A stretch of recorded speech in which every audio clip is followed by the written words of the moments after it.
we've seen the last of this disease. Our job will not be done.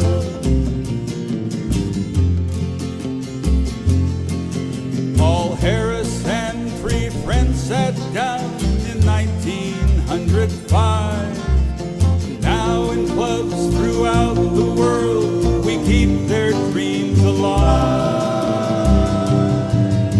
To foster understanding among people everywhere, to build goodwill and harmony, the 4-way test to share. In clubs around the globe, our many efforts will not cease. Good morning, everyone. Welcome to Day 2 of our inaugural District 7545 virtual conference. I hope you enjoyed yourselves last evening. Our opening ceremony introduced us to our clubs, our keynote speaker kept us on the edge of our seats, and the closing entertainment was absolutely fantastic. But for as much fun as we all had yesterday, we're going to have that much excitement and more today on Day 2.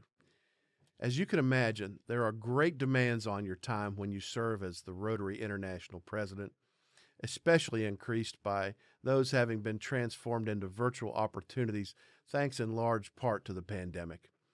In this particular year, our Rotary International President, being in Germany, is located 6 hours later in his time zone. Nevertheless, I have been fortunate to get to know Holger Knaack before the pandemic, spend quality time with him one-on-one, and he assured me then that he would not miss participating in our event.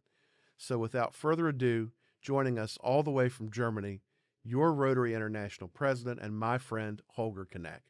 Mr. President, the floor is yours.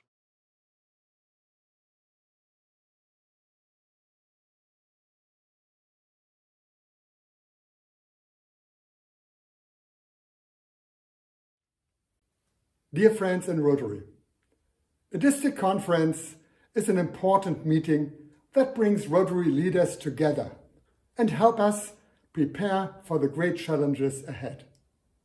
These are challenging times, and Rotary has a special place in helping communities and the world cope with crisis and prepare for future challenges.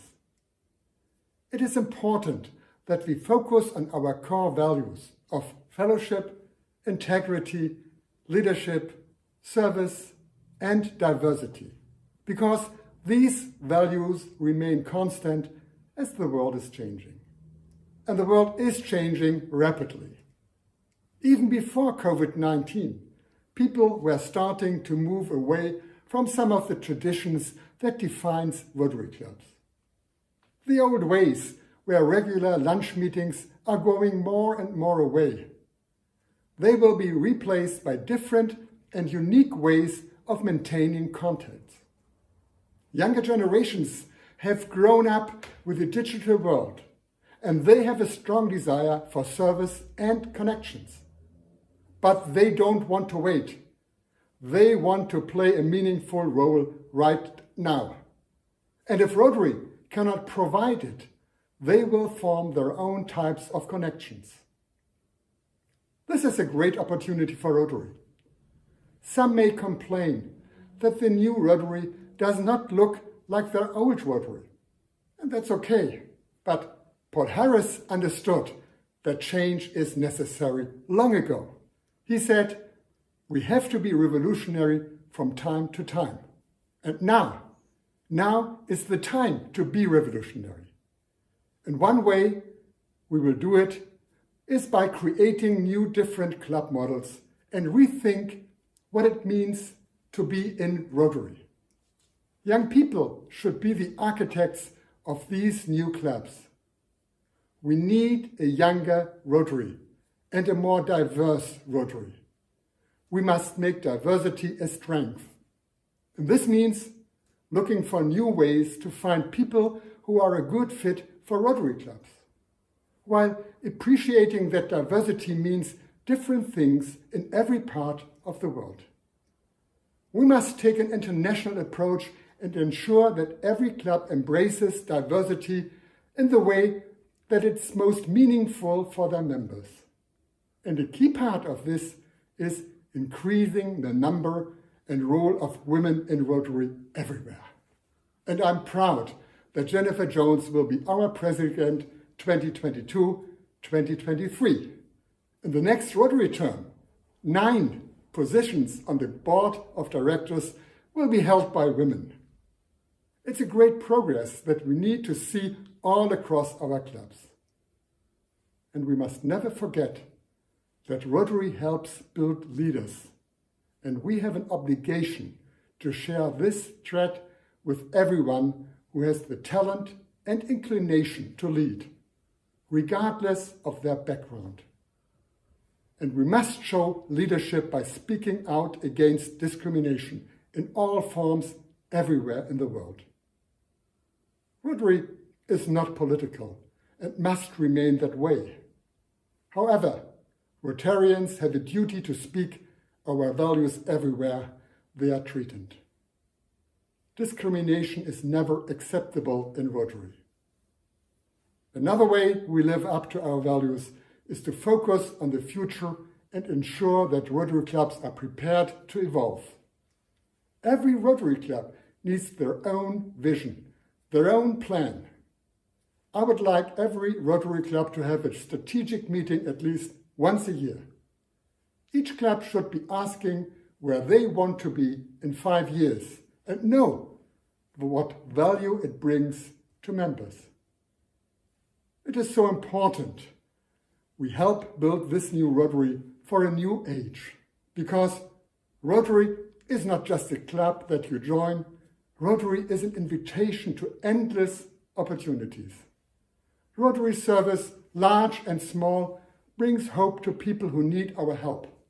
And because of this, Rotary opens opportunities for us to live a richer, more meaningful life with friends around the world, based on our core values. Everything we do opens another opportunity for someone, somewhere. As I like to say, Rotary opens opportunities. This is a moment for everyone in Rotary to step up and lead. I hope you make the most of it. Thank you.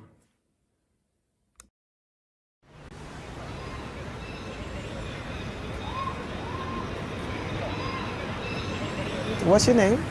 Sarah. Sarah. I'm Arinma.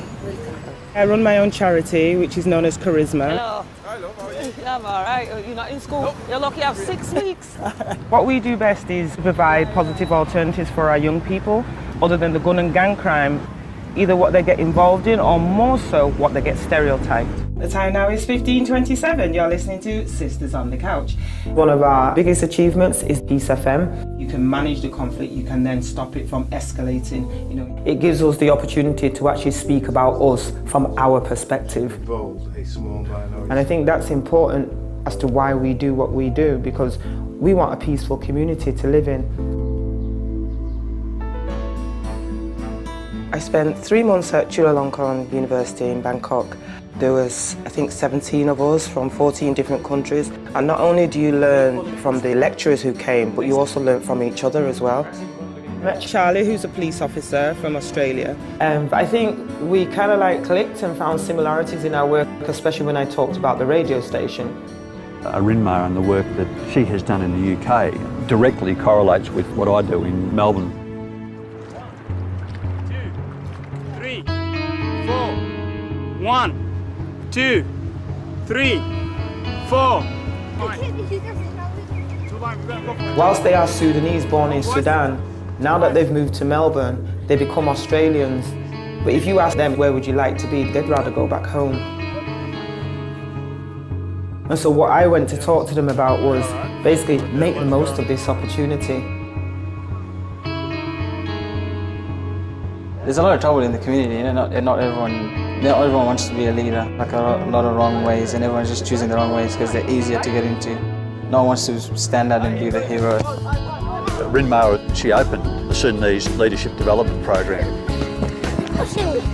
She actually switched the minds on to this concept of being an active citizen. I told you guys, you should have been listening to me all along. We came up with the idea through the Youth Leadership Program. and we thought, hey, let's apply what we've learned into something. The soccer clinics are meant to be for juniors. If they're here in the one place, they'll make friends and just create some harmony within the local area. Very easy, not too hard. We need to invest in our young people today. These guys here, James, Silva, Tito and David, they're here today to present you with a little gift for coming out. They now have to make a new life in a peaceful, positive way.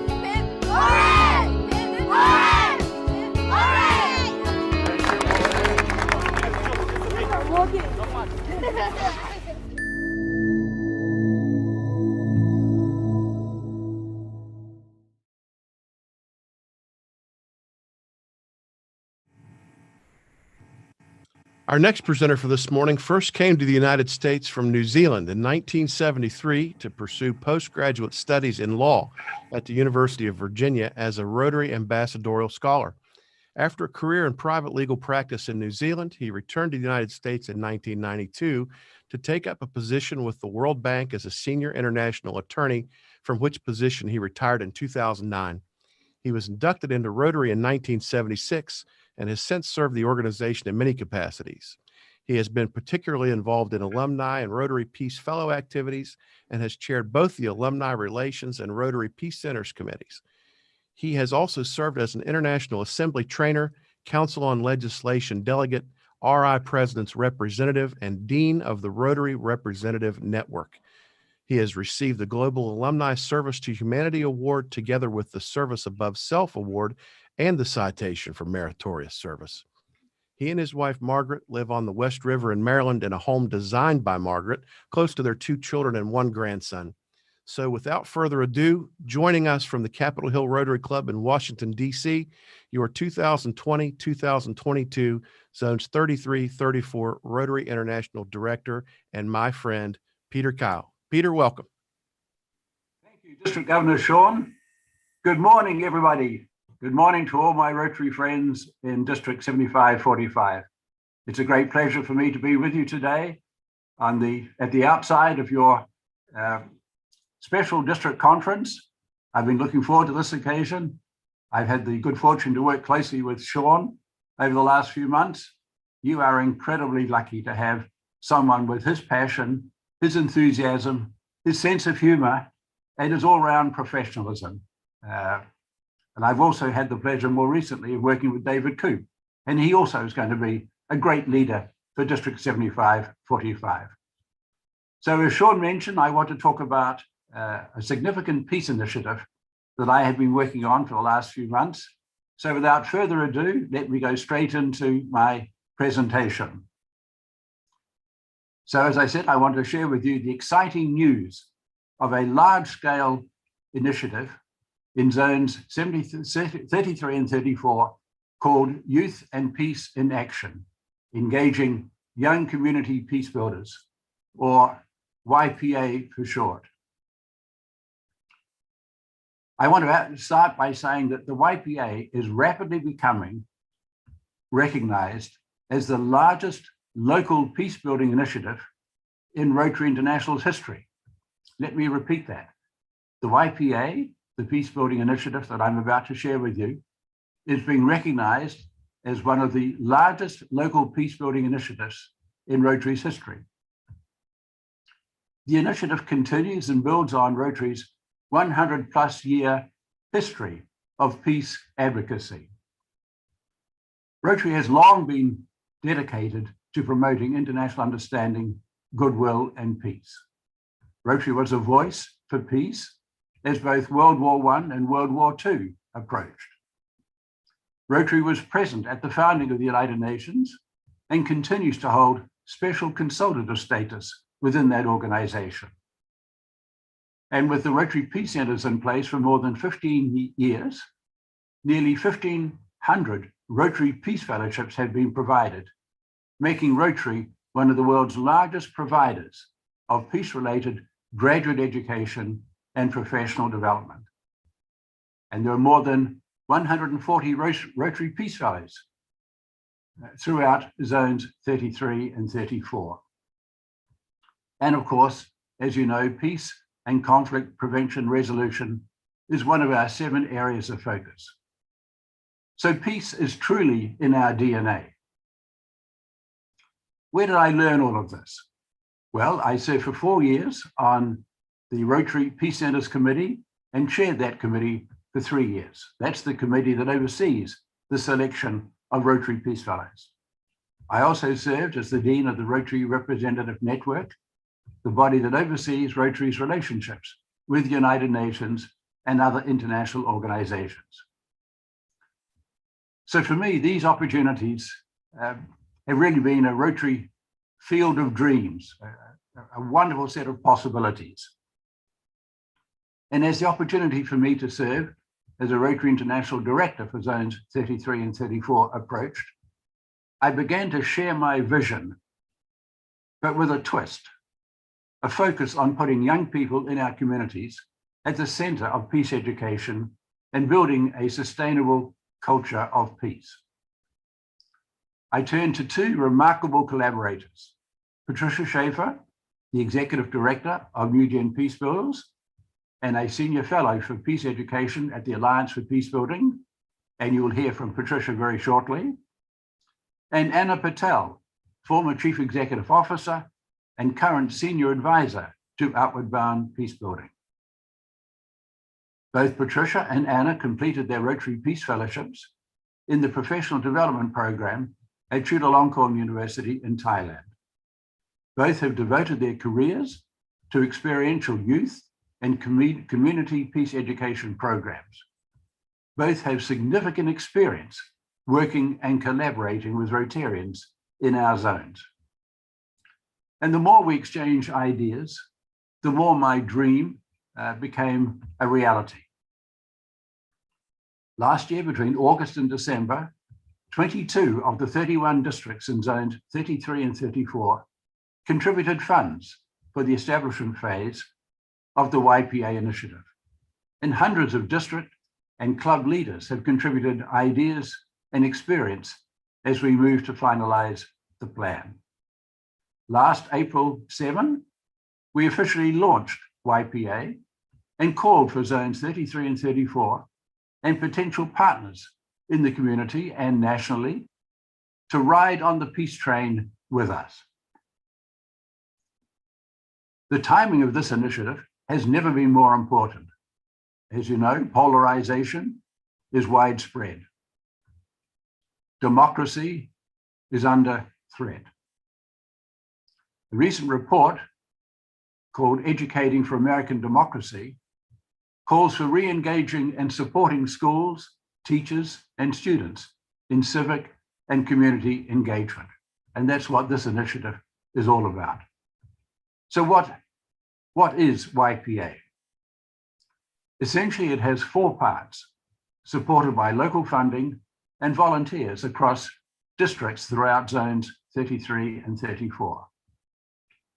In the next school year, YPA will include, first, a virtual event on the International Day of Peace, September the 21st, 2021, in which thousands of Rotarians, teachers, and students will be invited to join the YPA Peace Train. Secondly, online peace education training for multiple schools and youth service organizations in the fall semester of 2021. Third, virtual facilitated peace project training and implementation in the spring semester of 2022 for service-minded students who have completed the online certification process. And finally, 4, a final united celebration in May 2022 to share peace project results with communities and to host community learning dialogues to reflect on the experiences and plan for the future. Between now and May 2022, the anticipated impact in zones 33 and 34 of this project could well be the participation of 875 schools and or service organizations, access of 35 students or more to online peace education learning, 5,000 students participating in peace project training, 500 peace projects designed and implemented by young people, 250 trained Rotary volunteer mentors supporting these young people, and 10,000 people celebrating in a final virtual presentation. Throughout this journey, young people will be equipped to imagine innovative solutions that build peace across issues such as hunger, homelessness, environmental pollution, and in-school relationships. They will develop new dialogue, leadership, and peace project management skills, and they will have new impressions of the relevance of Rotary in their lives. Hundreds, if not thousands of hours of experience, budgeting and planning have gone into developing this YPA initiative. Each participating district has or is about to appoint a point person and a committee to work directly with Rotary Peace Fellows, Patricia Shafer and Anna Patel, and the YPA implementing team. Each district is putting its own unique spin on determining how best to reach out to schools, educators, and youth service organizations in their districts. This approach combines a broad, collaborative scale effort across the two zones with a local, we know our community's implementation approach that respects and appreciates the unique realities and assets that make each district unique and special. And I'm thrilled to announce that District 7545, under the very able leadership of District Governor Sean Sawyer and District Governor-elect David Cooper, has been in the front cabin of the peace train since the very beginning of this initiative. As you can perhaps tell, I'm energized by the possibilities of zones 33 and 34, bringing peace education, training, and mentoring to your district and to our communities through YPA, and for Rotary being recognized and appreciated for such an ambitious initiative. There's one other key dimension to the YPA initiative. It has an important membership focus. Interactors and high school students are future Rotaractors and future Rotarians. I believe that there are over 400 Interact clubs in our two zones, probably in excess of 1,000 Rotary Interactors. Think of the potential impact of this peace-oriented group on Rotary's growth. Think of the PR impact that this initiative will have throughout the two zones, and indeed throughout other parts of the Rotary world. In closing, as I said earlier, peace has long been in the DNA of Rotary. Rotarians have been social mobilizers for polio eradication, for literacy, and so much more. Now we are uniquely positioned as well to be connectors and conveners, social mobilizers for peace education, training, and mentoring for young people. Please visit the YPA website, www.youthpeaceaction.org, and social media to learn for yourself about this initiative. There are still plenty of seats on the zones 33 and 34 peace train. Thank you. I'll be happy to answer any questions, but you may wish to wait until you've heard from the next speaker, my friend and Rotary Peace Fellow extraordinaire, Patricia Shafer. Director Peter, I cannot thank you enough for making time to be with us this morning. I know firsthand how full the calendar is that you keep, and this event would not have been complete without you as part of it. So please, from all of us here in District 7545, thank you for sharing with us today. And now, as you mentioned, we're about to meet a relatively newer friend of our district who's going to pick up where Peter has left off. We will surely continue to hear more and more from her as time moves forward. But for today, Mahatma Gandhi famously said, if we are to reach real peace in this world, we shall have to begin with children. Today, there are nearly 3 billion young people under the age of 30 years old in the world, about 30% of the global population. and that number rises to 40% or more in some countries. New Gen Peacebuilders is an award-winning peace education, training, and mentoring program that emphasizes the role, value, and impact of young people ages 14 to 24 in achieving a peaceful world. Today, you get to meet not only the executive director of New Gen Peacebuilders, but also a senior fellow for peace education at the Alliance for Peacebuilding. She herself is a Rotary Peace Fellow, a Rotary Positive Peace Activator, and a Global Peace Ambassador for Rotary Strategic Partner Institute for Economics and Peace. In addition to her official peace-building work, she is also the Chief Catalyst and Executive Director of the international nonprofit organization Mothering Across Continents, through which education projects are managed in several countries in East Africa. She has previously held senior positions in change management, communications, and corporate affairs in 2 global Fortune 100 companies. She holds an MSc in Consulting and Coaching for Change, a joint venture of Oxford University in the UK and HEC France. She earned an MBA from Northwestern University Kellogg Graduate School of Management and an MA in Journalism from The Ohio State University. Ladies and gentlemen, from the Rotary Club of Charlotte, North Carolina, everyone please welcome my friend, Patricia Shafer. Patricia, the stage is yours.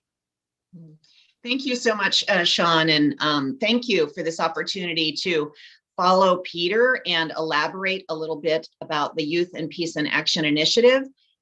Peter said so many really lovely things in his opening remarks, but one of the things that stood out for me is he said District 7545 had a special place in kind of a front cabin on the peace train. And I want you to know that I have had the pleasure in the last 6-7 months of being on the peace train, being part of the Youth and Peace in Action Initiative, but really getting to know the leadership team in District 7545 and seeing what great advocates you are for youth and leadership and peace. And without being repetitive with what Peter said, I want to take the opportunity to build on what Peter said and really talk about this initiative as it relates to District 7545 in particular. I also want to show you a couple of pieces of video footage. Peter did a beautiful job of explaining what the Youth and Peace in Action Initiative is, but there's that old idea that a photo or a picture is worth 1,000 words. A couple of good videos can really elaborate on that. So I have a couple things to show you. But first, I wanted to get your opinion on a topic that relates to Youth and Peace in Action and peace building. So I am going to do a tiny little poll with you. And for those of you who are used to something called Mentimeter, this will be kind of a no-brainer. If you have not done a Mentimeter poll before, I'm going to walk you through it so I can get your thoughts on one key question. So if you've got your cell phone near you, that's the easiest way to do this, is to use your cell phone, pull it out, look at your search bar. For some of you, that would be a Google search bar. And I am going to ask you to put into that search bar menti.com. So that's MENTI.com. You can see that at the top of the screen. That's the URL, menti.com. And I'm going to give you a second to do that. And then I'm going to walk you through actually answering this 3-part question. So I'll pause here for a second, giving everybody time to grab that cell phone. Although if you're like me, your cell phone is never far away. In fact, mine sits on my lap about half the time, so I can grab it at any moment. For some of us, it's on our desk. So if you have your cell phone and you have typed in menti.com, MENTI.com, then it will ask you for a code. And the code that I would like you to put in, please, is 1988991. That also is at the top of the screen here, so you can see it. 1988991. So when you've done that, here's the question. I would like you to respond to this 3-part question. When you hear the phrase youth building peace, what is your reaction? So one option for you is, oh, yes, absolutely. Another reaction is, yeah, maybe. And then a third reaction is, oh, please. What? Youth building peace. So I see some responses coming in.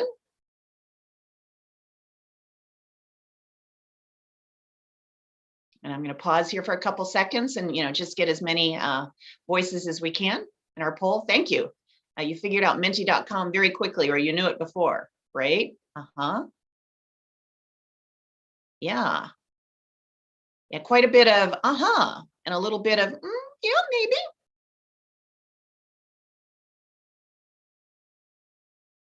And a little bit of, oh, please, what?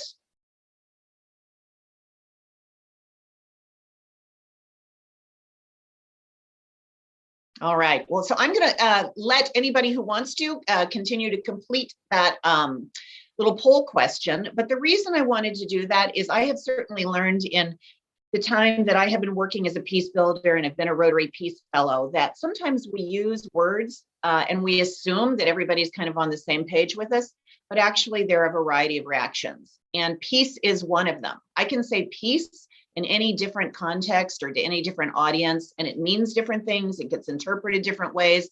And in fact, I did that with a group of teachers in Charlotte, North Carolina, recently, high school teachers. And one of the teachers said to me, oh, really now? Isn't peace a myth? Isn't that a nice dream that is really unachievable?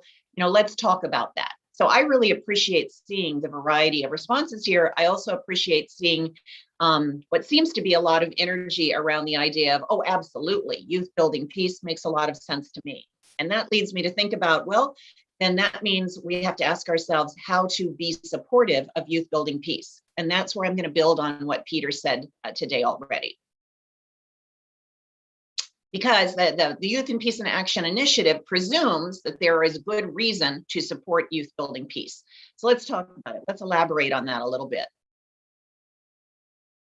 So Peter, of course, is the ultimate spokesperson, in my mind, for the idea that Rotary has long been an advocate for peace. And I try to never forget this, because it's not just a question of youth building peace. It's a question of, should Rotary and Rotarians be a group that is actively building peace? And so what a beautiful history to step into. The fact that Rotary has 100+ year history of advocating for peace. Prior to World War I, again, prior to World War II, having a seat, a very special seat at the founding of the United Nations, continuing with a large body of representatives to the United Nations. We now have 1,400 Rotary Peace Fellows who have been certified over the past 15 years. I am one of them. And oh my gosh, we have 65,000 Rotarians just in zones 33 and 34, many of whom I have met, many of whom I have spoken with in your district, who are advocates for peace at the local level. But now here's this magical opportunity with Youth and Peace in Action to marry this long history and credibility of peace and peace building with Rotary's long history of engaging with youth and youth leadership. And so that's what Youth and Peace in Action is all about. And I cannot think of another organization who can so credibly put those two things together. And that is why that vision of Peter's around Youth and Peace in Action makes sense. It's not just a pipe dream. So with those two things coming together, how does it start to look in practice? Well, as Peter said, that was an amazing thing on April 7th to announce that Youth and Peace in Action is the largest local peace building initiative in Rotary history. Peter said that so clearly. And he has invited so many people to be on the peace train and said District 7545 has a special cabin at the front. On April 7th, there were two important announcements that took place. One was nationally in partnership with the Alliance for Peace Building, and Peter was the primary spokesperson and representative for the initiative. And then there was one that evening that was a special briefing for Rotarians, when district governors and district governor-elects who have been really in the leadership of the initiative got to speak and answer questions to Rotarians about the program. I have to say, there were several that were involved. District Governor-elect Mary Ligon from District 6900, District Governor-elect Andy Lyman from 6980 down in Florida, and your very own District Governor Sean Sawyer from 7545 was one of the leading voices who had an opportunity to brief Rotarians that night on what this initiative can mean for us all. And that was an amazing kickoff, and when the train really started to pull out of the station less than 1 month ago. So Peter said quite clearly that this is a big initiative with a big impact and benefits. And with all of these districts coming together across the zones, look how many schools and youth service organizations can be touched and involved and served. You can see, as Peter mentioned, the number of students that would be participating, number of peace projects that could be developed, led by youth, but mentored by volunteers, including at the heart of it, trained Rotary volunteer mentors to help them with their peace projects. And then at the end, as Peter said, in May 2022, and there is this virtual united celebration, the thousands of people who can hear about Rotary Youth and Peace. So it is a tremendous initiative that calls for everybody sort of pulling together. If we weren't on the peace train, we might say this is a boat where we all have to row together, but it's the peace train that's our primary icon for such an initiative. And truly, for me personally, and I know for many people in the initiative, and Peter said this so clearly, in many ways, West Virginia and District 7545 are becoming ground central, an epicenter, a key point in the entire initiative. Number one, because Peter has a love of trains and has fond memories of riding trains in the United States, including in West Virginia. Number two, because we have found through the 7 months of working with various districts that each district has its own unique assets, and West Virginia has a number of them that come together in a very special way that can create unique energy for the Youth and Peace and Action Initiative. And we believe, be a kind of a model for other districts in the zones, but also a model beyond. So let me show you what I mean very clearly. So as we mentioned, there was this April 7th event where there were speakers both in the afternoon and the evening about the launch of the event. As Sean indicated, I am one of the implementing organization representatives. There are two implementing organizations, New Gen Peacebuilders and Outward Bound Peacebuilding, because I am a Rotary Peace Fellow, Anna Patel is a Rotary Peace Fellow, but both organizations have a history of bringing peace education to young people and to community dialogues and community engagements. And we put all this together, and you can see, of course, zones 33, 34 with 9 states, Washington, D.C., the Caribbean, quite a footprint to have a place and impact with regard to youth and peace education.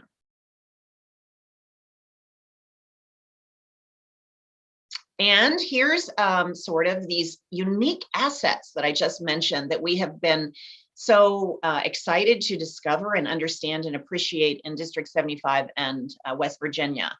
So number one, you have an incredible district leadership and a presence of Rotary district and club leadership that is really beautifully dispersed across your state.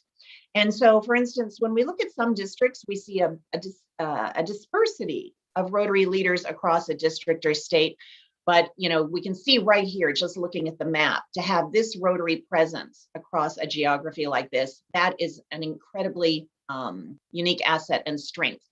We've also learned along the way that you have incredibly strong youth leadership connections. So your leadership and a variety of Rotarians in clubs in your district are either former educators, actively engaged with education, and have a history of being involved in youth leadership.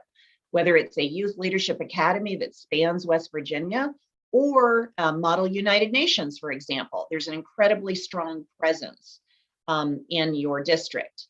We also are very aware of and honoring that amongst the district committee, what we call the YPA committee, the Youth Peace and Action Committee that has been forming, you have such wisdom in terms of education and the educational system in West Virginia. That's a really unique asset. And then just yesterday, I was scheduled to have a third call with the gentleman who heads social studies, coordination and instruction for all of West Virginia in the West Virginia Department of Education. And this lovely woman answered the phone when I called and said, "Are you calling about the Golden Horseshoe?" I said, "Well, no, I'm not." And then he ended up telling me, we had this wonderful conversation about the history of the Golden Horseshoe. And I learned that since 1931, The Golden Horseshoe Award has been available in West Virginia, and you have an incredibly rich structure for teaching West Virginia history to 8th graders in your state. And then every year you have this amazing competition, which I know they are getting ready to make announcements about very soon. And what that told us was what an incredible system of educating young people about civic engagement and the importance of being involved at the community level. And that is the oldest, longest, biggest competition like that in the country. And so that tells us that you have a special structure around engaging young people in civic education and appreciating the history of your district and state. So all these things tell us what a special place to be introducing youth and peace in action. And that map on the right has some very interesting stars. We have worked with your district committee to map where are there Rotary clubs, where are there Interact clubs, where are there high schools that would be tremendous participants in the Youth and Peace in Action initiative. And you can see virtually the entire state is full of stars, which tells us what a wonderful place to be engaging to bring Youth and Peace in Action and to have the train move forward. So Peter talked a little bit about why it's so important and why peace education with high school students makes sense.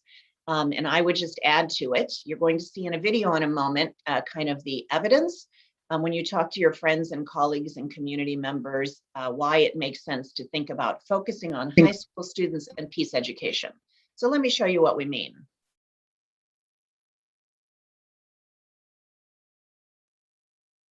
I want to show you what we mean by showing you first and foremost a video of about, I'm sorry, it's about 6 minutes, and in video land that can seem like a long time, but I hope you'll find this video interesting, especially because one of your programs or projects today that you're focusing on in the district conference is food and hunger.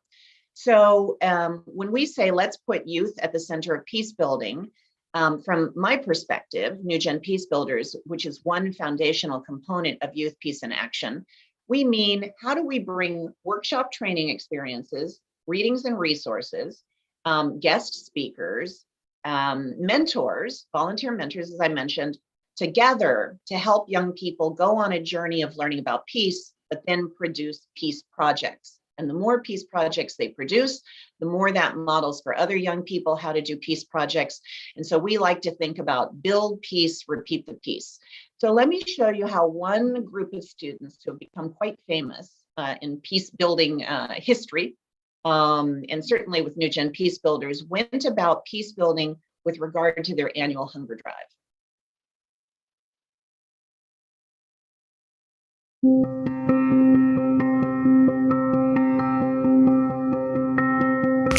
According to the 2016 Global Hunger Index, 7 of the 11 hungriest countries in the world are in Africa. Yet hunger knows no boundaries or borders.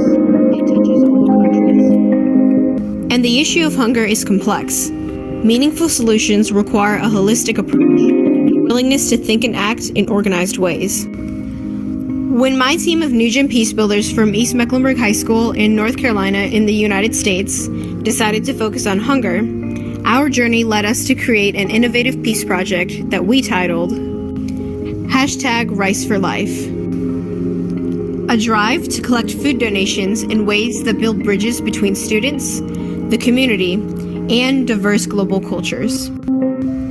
Our goal was to help create peace by completely changing the intentions, structure, and process of our school's annual hunger drive to be more culturally sensitive and inclusive. Here's the background. Each year for several years, an average of about 100 students at our school of 1,800 total students had participated in an annual campaign called the Carolinas Student Hunger Drive. East Mecklenburg was part of a local, multi-school initiative included in an annual event across the United States. Historically, school teams compete to collect as much food as they can over a period of about 6 weeks at the beginning of each year. All of the collected food is donated to local food banks and food pantries. Teams that collect the most food by weight receive rewards and recognition. But when our New Gen Peacebuilders team used frameworks like Galton's triangle to analyze the results of the annual project at East Meck, we saw many issues. We saw that in some cases, the hunger drive did more harm than good, and in many ways created cultural conflicts. For instance, many donations were high-weight items with no nutritional value, like large cans of lard, which is pig fat, not butter. Many of the food items that were selected do not appeal to immigrants from diverse cultures who make up a large and growing percentage of visitors to food pantries. A large percentage of students at our school are from low-income households that can't donate expensive food items. They felt they couldn't join in. More than 40% of students receive free or reduced lunch at our school. The focus of the drive was never about learning what causes hunger, for whom, and how best to address it. So it was out of touch with people's real needs. What did we do? We began with several weeks of research, interviewing the school's social worker and administrators, hunger experts, and employees of local food banks. Our New Gym Peacebuilders team was shocked to learn that our city actually contains a food desert, a large area where thousands of families don't have easy access to supermarkets or fresh, affordable foods.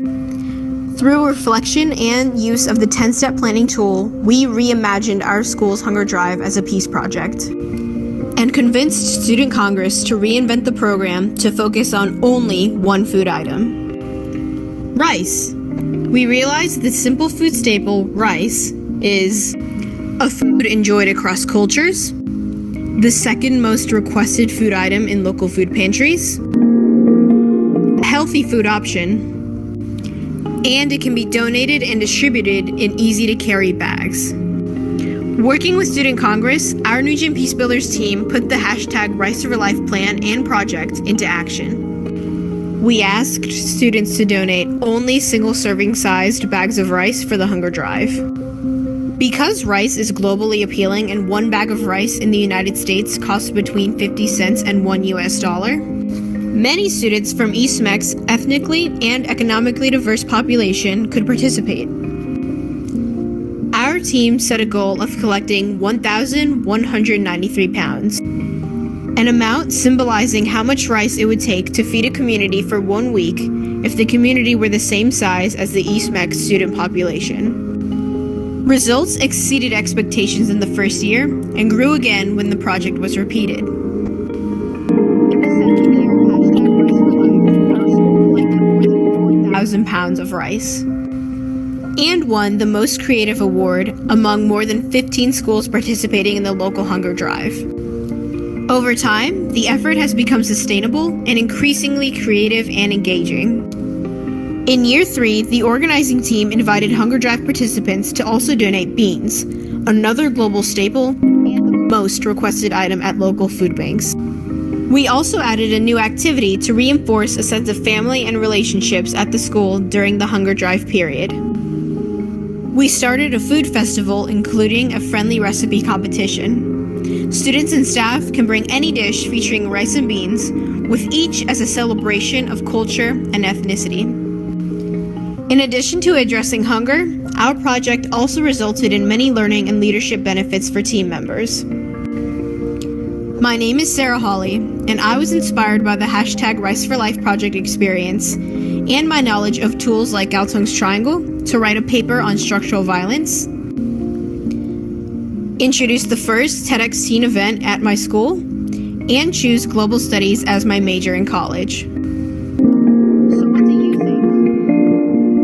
Certainly, hunger and food insecurity are big issues on a global scale. What do you take away from the hashtag Rice for Life example? What do you know about issues in your community? Where are young people already having an impact? Or where do you imagine there are more opportunities to make a difference?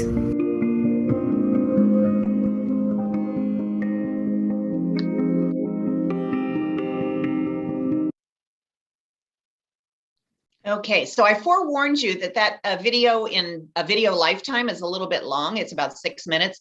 What I forgot to say to you is that sometimes the audio in that video is a little wonky. For a few of you, it might have faded in and out just a little bit. That's because it's one of our most long-standing case studies. We've actually shown it in places like Argentina, where in Argentina they said, that's inspirational. We could do that. We have these challenges around hunger and food insecurity in our community, and young people could work on that. And also we have used that video recently with Rotaract, because we are running a Rotaract positive peace training for Rotaractors in university and community based Rotaracts in a number of states in the US, and they are focusing on food insecurity and hunger. And when we chose case studies from around the world, they were really inspired that interactors and other high school students had done something so big. What Sarah didn't mention in her video was her experience helped her create her capstone project in high school, and it made her competitive for the Moorhead Kane Scholarship at the University of North Carolina, which she won. It's a full ride scholarship for 4 years. And this year, Tucker Stillman, who is a senior, applied for the same scholarship, used his New Gen Peacebuilders experience with environment and peace as his personal essay. Only 4% of all of the applicants for the Moorhead Kane win that scholarship, and Tucker was chosen again. So we've now had 2 Moorhead Kane scholars, and we really like to emphasize to young people that learning to do a peace project is a tremendous accomplishment in itself, and it does get recognized. It tends to make one very competitive in terms of conversations about university and job and career opportunities. So that's what we mean when we say peace projects, and that is part of the Youth in Peace in Action experience. So Peter very nicely walked you through the 4 elements of next year that are Youth in Peace in Action, and he laid out these 4 steps: International Peace Day, an online peace education certification experience in the fall, peace project training for those who want to do it and engage in full peace projects in the spring if they've been certified in the fall, and then this big celebration at the end. Because we know hearing that architecture is exciting, but also it's a lot of information, we want to take just 2 minutes to show you this in a way that you'll also be able to use videos like this to tell people what the Youth in Peace in Action initiative is. So 2 minutes.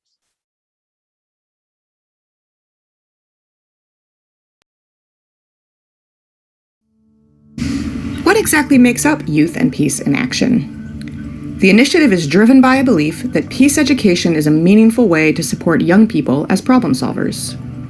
Young people ages 14 to 24, the world's largest and fastest growing demographic, should be supported as essential peace builders. And today's youth are influencers who are eager to build and sustain a culture of peace. There are 4 parts to the YPA experience that goes live on September 21st, 2021, the International Day of Peace. First, a live stream virtual event for high schools with a high energy focus on the potential of young people as peace builders, including a viewing and discussion guide.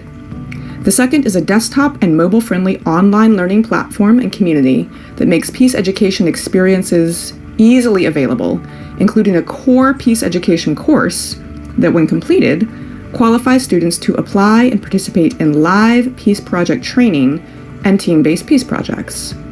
Last but not least, there will be celebrations of completed youth-led peace projects. The celebrations will incorporate community dialogues to reflect on how to expand peace education in the future. The implementing partners for the initiative are New Gen Peacebuilders and Outward Bound Peacebuilding.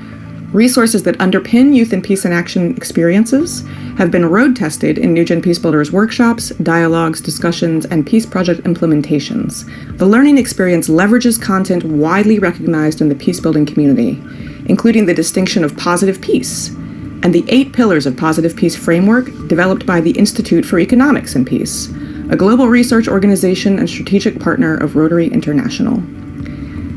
This has evolved and been shaped into a collection of online content and experiences, including a 21-day peace challenge, case studies of youth-led peace projects, and a place to create and connect with other young people to address issues of concern. What should it all add up to? Opportunities for more and more young people to be peace builders in their communities, and to inspire others to build peace and repeat the peace. The collective and collaborative goals for Youth in Peace in Action are ambitious. Ambitious, yes, but they are aligned with a purpose. The Youth and Peace in Action initiative is using new tools to put youth at the center of peace building and inviting communities to join in.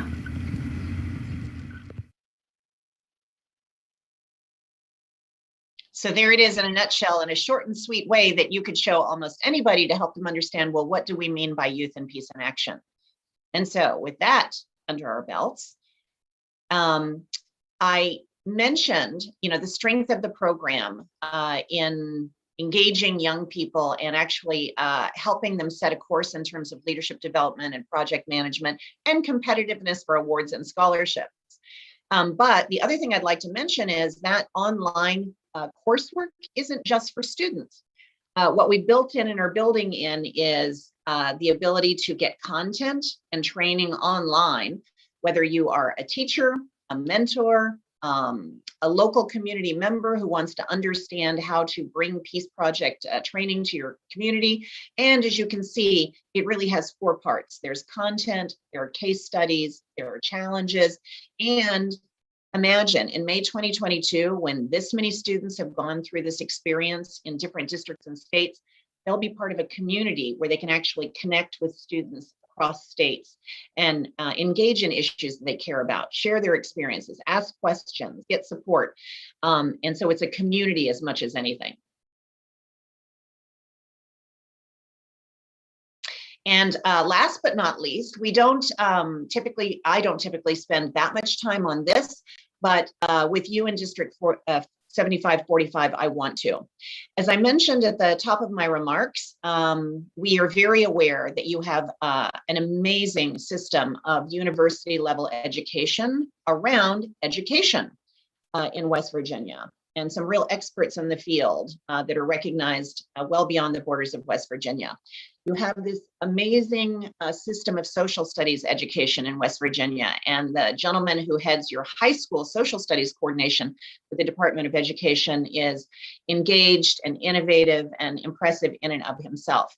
And so in your district in particular, we're also working toward making peace education professional development for teachers available. More to come on that subject. It's not our immediate focus right now, but there are tremendous opportunities there. And one of the questions I'm often asked is, would teachers really want this sort of professional development? And the answer we keep getting, and the answer we have certainly gotten in West Virginia, is yes. And with the support of Rotarians making it available broadly, it has tremendous potential. So more to come on that. We know that sometimes hearing the voice of young people about what this experience can do in terms of making a difference is valuable. So my colleague Elizabeth Peacock is going to make some of the videos that we've shown today available through Sean and through links in the chat. I know not everybody is viewing. You're viewing in different ways today, so you wouldn't also have access to the chat. So we'll make these various videos available. So you'll find that available to you. I want you to hear the words of Max Beers, who, by the way, is a sophomore at William & Mary now and will be working with us because he has put in such road time in terms of being a peace builder. But I want to take you through the rest of the presentation and then thank you for your time today versus spending our time on another video.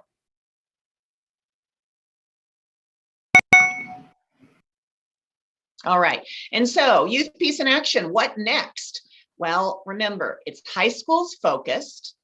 There is an emphasis on Interact clubs. So wherever there is an Interact club, you can assume that that Interact club and the high school it represents, or if it happens to be community-based, can be part of Youth Peace in Action. One of the things we do in that mapping that I showed you up front is sort of cross-check where are their Interact clubs, and then where are the high schools, and would those high schools make good participants in Youth and Peace in Action?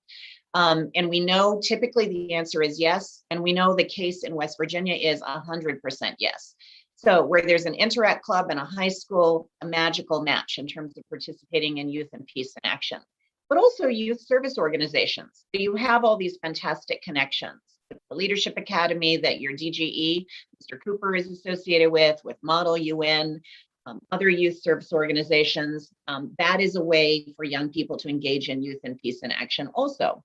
And so our journey going forward is how to connect with this variety of high schools and interact clubs and youth service organizations to make the youth and peace in action opportunity available. How will we do that? What are the next steps? What do we have to do next? Well, our invitation is learn more. So materials and videos will be available throughout your district, and certainly to the people who have engaged in the district conference today. Spread the word, start to create excitement about this. And if working with young people and supporting their leadership development is interesting to you, get ready to be trained and plan to volunteer. We've learned over time that the real secret sauce of this experience is great mentors. And so we look forward to supporting and training those of you who would want to be mentors for the Peace Project process next year. The reason you see deadline May 31st on this screen is because, of course, we're talking about the next school year, but we want to generate a lot of energy this year so that we can hit the ground running in September 2021. So part of what your district leadership team will be doing, the committee will be doing, is working with us as implementing supporters to reach out to high schools, high school service clubs, and community youth service organizations. I think because of this nice conversation that we have also going with the Department of Education, they have already said they will be very supportive in terms of making this program known, which again is one of your unique assets. To have that sort of broad reach across a district and a state and that sort of enthusiasm is amazing. But let's all pretend that we're on the peace train, we're spreading the word, clubs are getting engaged, including your Rotary clubs, in engaging Interact clubs and other youth service organizations to get excited and want to apply by May 31st.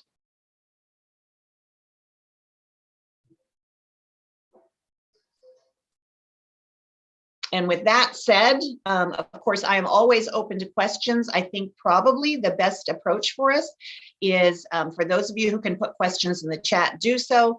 For those of you who have other questions, follow up with your district leadership. And I thank you for the opportunity to really give you the full view of Youth Peace in Action. Thank you, Sean. Patricia, that was fantastic. Let me tell you, social media is blowing up. My phone has sat here and vibrated on the table since you started. We've got people that are firing things at us from our YouTube platform. The most significant of which is one of the local club members just said, "This is so inspiring." I actually on my phone am getting texts of pictures of Rotarians that are on the live stream and their kids. I've got one kid, a picture of a kid looking in the cabinets for rice. And I've got another one who drew a picture of us during the feed. Well, you have to send it all to me. And I have to thank you, Sean, because Sure. It was a luxury to have this much time to talk about the program. And I'm glad to hear that that it was informative. Oh, we're not done. I've got some questions. We've got one in the chat that she feels has essentially been answered. And then I've got a couple other that came to me through direct message that I think you've at least touched on and maybe answered, but I'll ask them anyway, just because we do have a little bit of time left. The first one says, not being the youth or the teachers, what is the role of the West Virginia Rotarians in the YPA project? Well, a tremendous question. Well, so number one is to share the excitement and enthusiasm.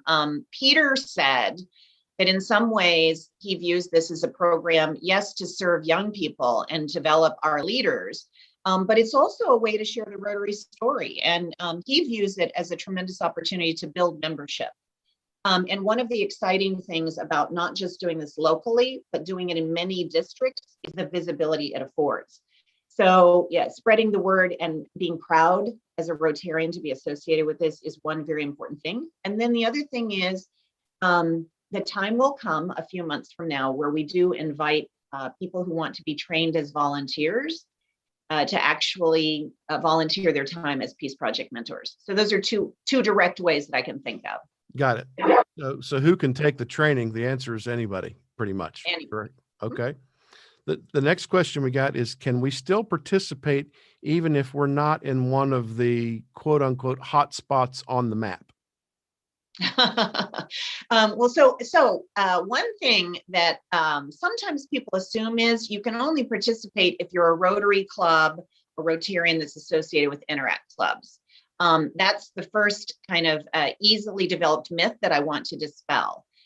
We really want even Rotary clubs that are not connected with Interact clubs to view themselves as points in reaching out to high schools, because you saw on the map, there are over 100 high schools in West Virginia that easily could qualify for this program, and many of them don't have Interact clubs. And then say the question again, Sean, because there's something I know I want to say, but I think I've lost the thread. Can we still participate even if we're not in one of the hot spots on the map? Yes. So I think, first of all, the district committee that has formed in District 7545 is a tremendous group of leaders. I'm sure there are ways that you could invite people to engage in that committee even that really have nothing to do with not being in the hot spot. So, Okay. yeah. We've got one other question, and I feel like I'm setting myself up for this because I'm pretty sure I know the answer, but I'll let them hear you say it so they don't have to listen to me say it. Who do we reach out to if we or our club wants to get more involved with YPA in our district?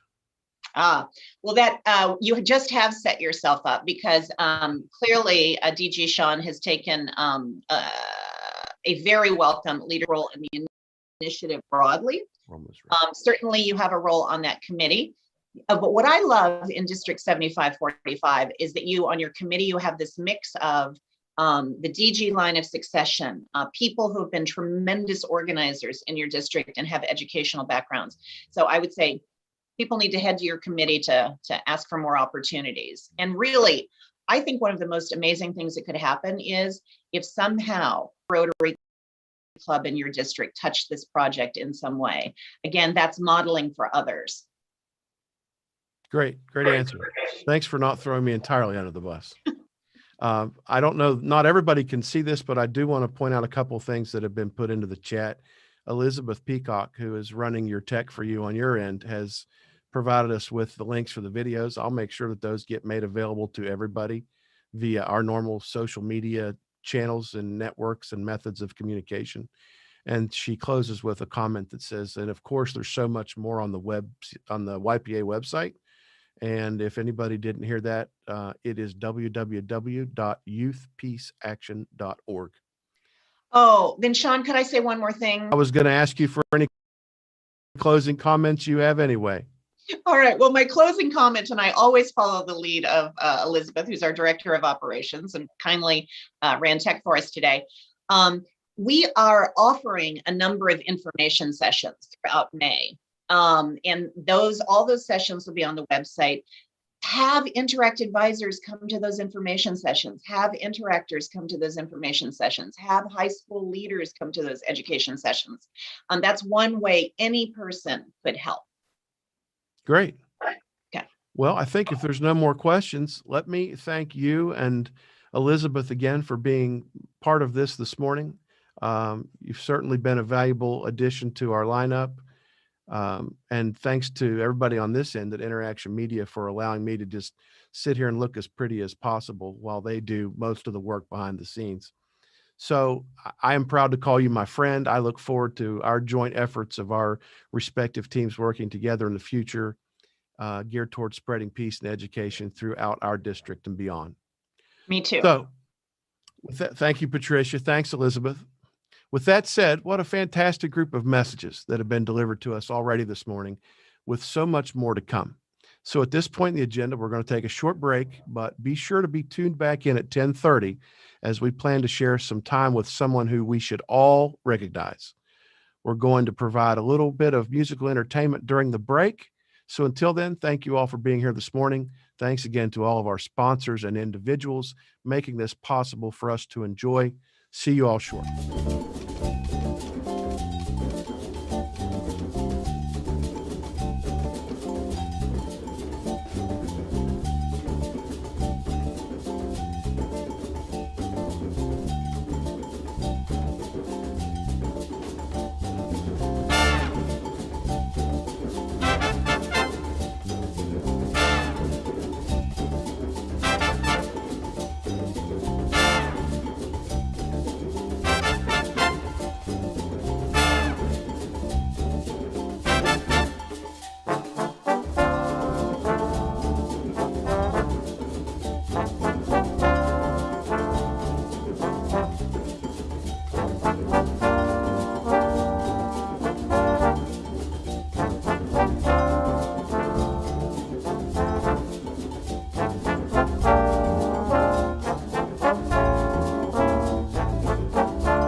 Ladies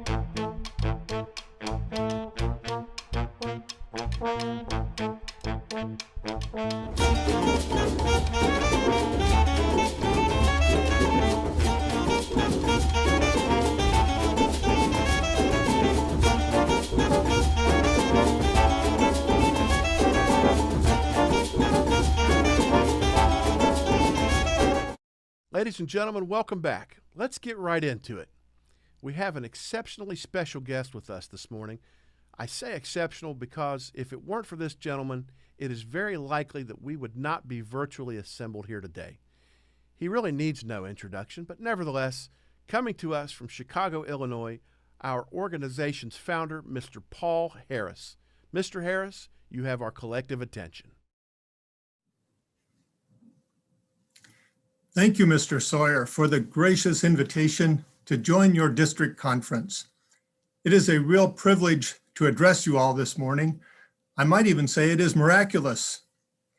When Mr. Sawyer sent me this contraption, I believe he referred to it as a laptop. I was, to put it mildly, skeptical. However, I depressed the buttons on the top of the lap in the precise order of his instructions, and behold, there you are. And how pleased that I felt none of that distressing zooming sensation he referred to. People have often asked me how Rotary came to be. I was new to Chicago and wanted to enjoy a relationship with other business and professional people in the community. That is, Sylvester, Hiram, Gus, and I began by meeting in our offices. And from that rotation of meeting places came our name, Rotary. In fairly short order, with the addition of other members, office meetings were no longer practical. And so we began to meet at a local restaurant with all the benefits of a meal and libations. I should note that we met every other week. And while the model for meetings changed over time to be a weekly event, I note that increasingly clubs are reinventing themselves with creative meeting times and locations. Then, as now, fellowship was the first of the 5 core values of Rotary. We gather, make friends, and create opportunities for service.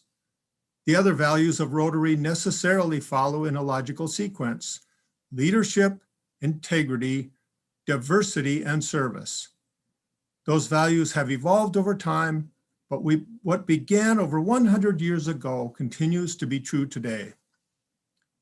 The second of the values, leadership, is one of the benefits of Rotary membership.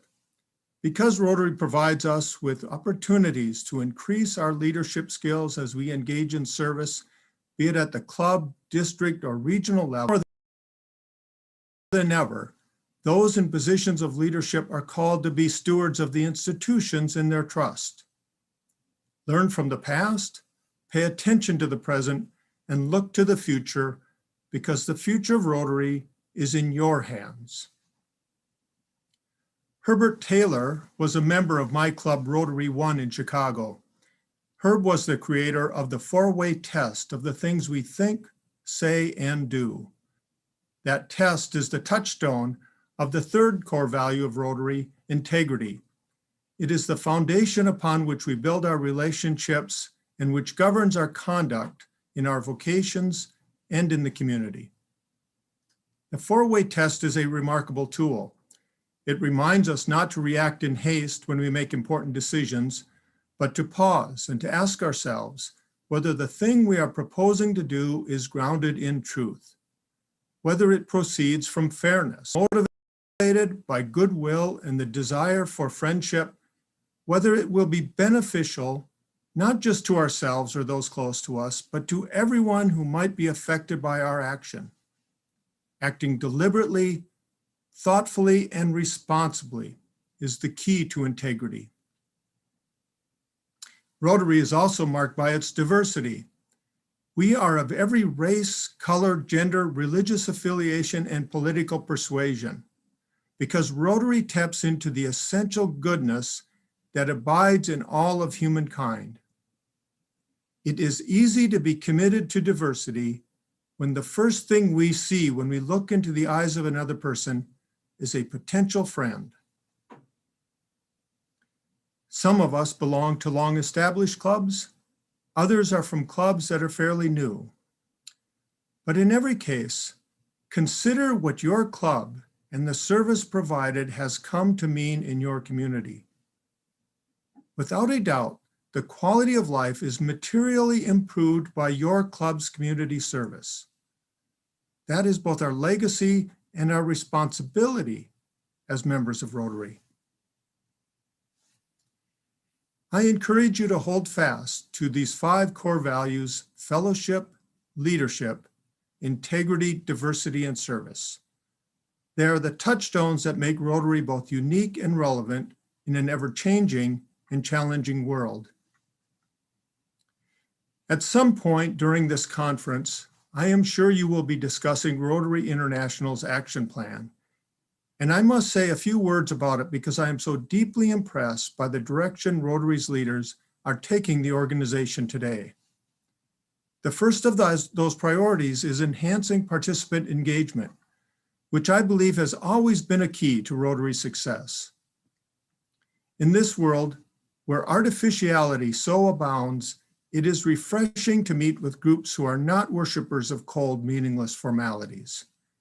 Whenever people are encouraged to be themselves, to find meaning in the expression of their daily lives, and are given an opportunity to act upon that meaning, you do not need to encourage them to participate. Indeed, you can hardly hold them back. And that, of course, is just what Rotary offers: the opportunity to do something good in the world by responding to people's legitimate needs, both at home and abroad. And what is just as important, to respond to those needs using each person's unique gifts and abilities, whether that is serving meals to the homebound or traveling to distant lands in the effort to end polio. The second of the 4 priorities is expanding our reach. And I recall that when Sylvester, Hiram, Gus, and I met back in 1905, we were all young men. We never envisioned that in just 4 years, by 1909, Rotary would become a national organization with several clubs on both the West Coast and the East Coast of the United States. We certainly could not have anticipated that Rotary would one day claim over 1 million members in over 200 countries.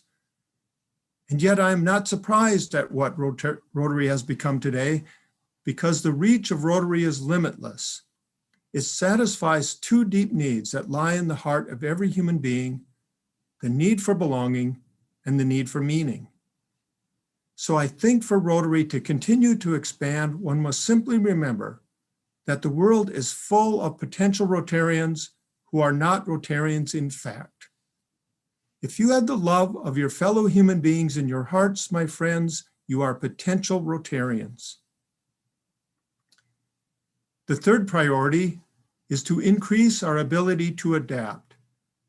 And keep in mind that Rotary has never been about the way we meet. From the very beginning, it has always been about our reason for meeting. In those early days when we stopped our regular rotation of meetings in offices and began holding meetings at a local restaurant, nobody objected to that change. We were excited about the opportunity because it meant we were satisfying the need for friendship. Whenever you adapt in order to serve your legitimate purpose, you do not lose what you had, you allow even more people to discover it. The last priority of Rotary's International's action plan is to increase our impact. The incredible promise of Rotary lies in its ability to have an impact far greater than one might expect. Because unlike other organizations, whether governments or corporations or professional associations, Rotary has no other motive. We do not have to negotiate the complexities of competing interests and aims. I'm sure you recall the poem by Alfred Lord Tennyson about Sir Galahad, "My strength is as the strength of 10 because my heart is pure." That is Rotary.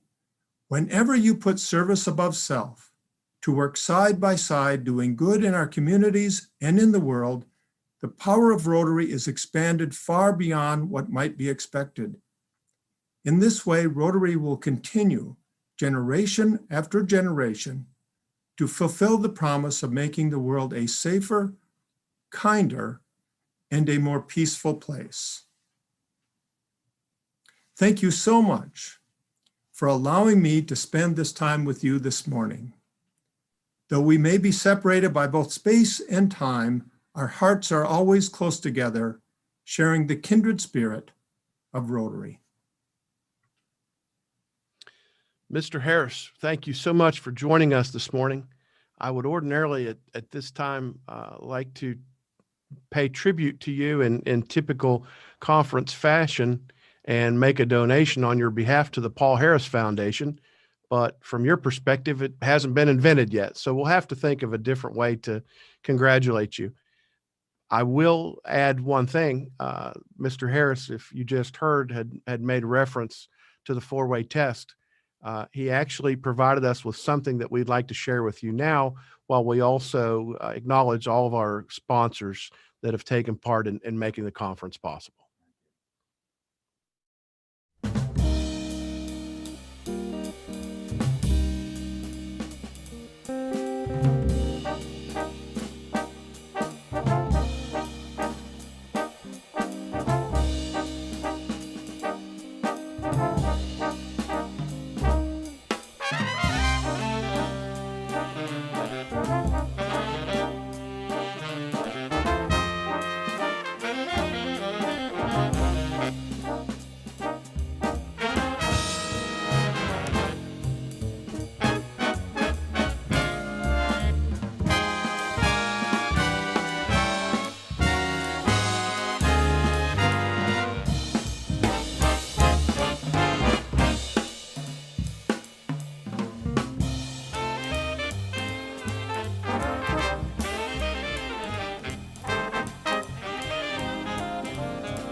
We all start somewhere.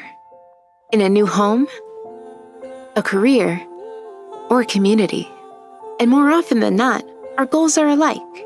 Work hard, try to make a difference, meet new people, make some friends along the way, and find something to better ourselves. Something meaningful. And while we may be new to these chapters of our lives, we still aim high, hoping to create lasting change for ourselves, the people we care for, and the places we call home. In the end, we all want to make an impact on the world. So why not do it together? That's why we take action. That's why we joined Rotaract.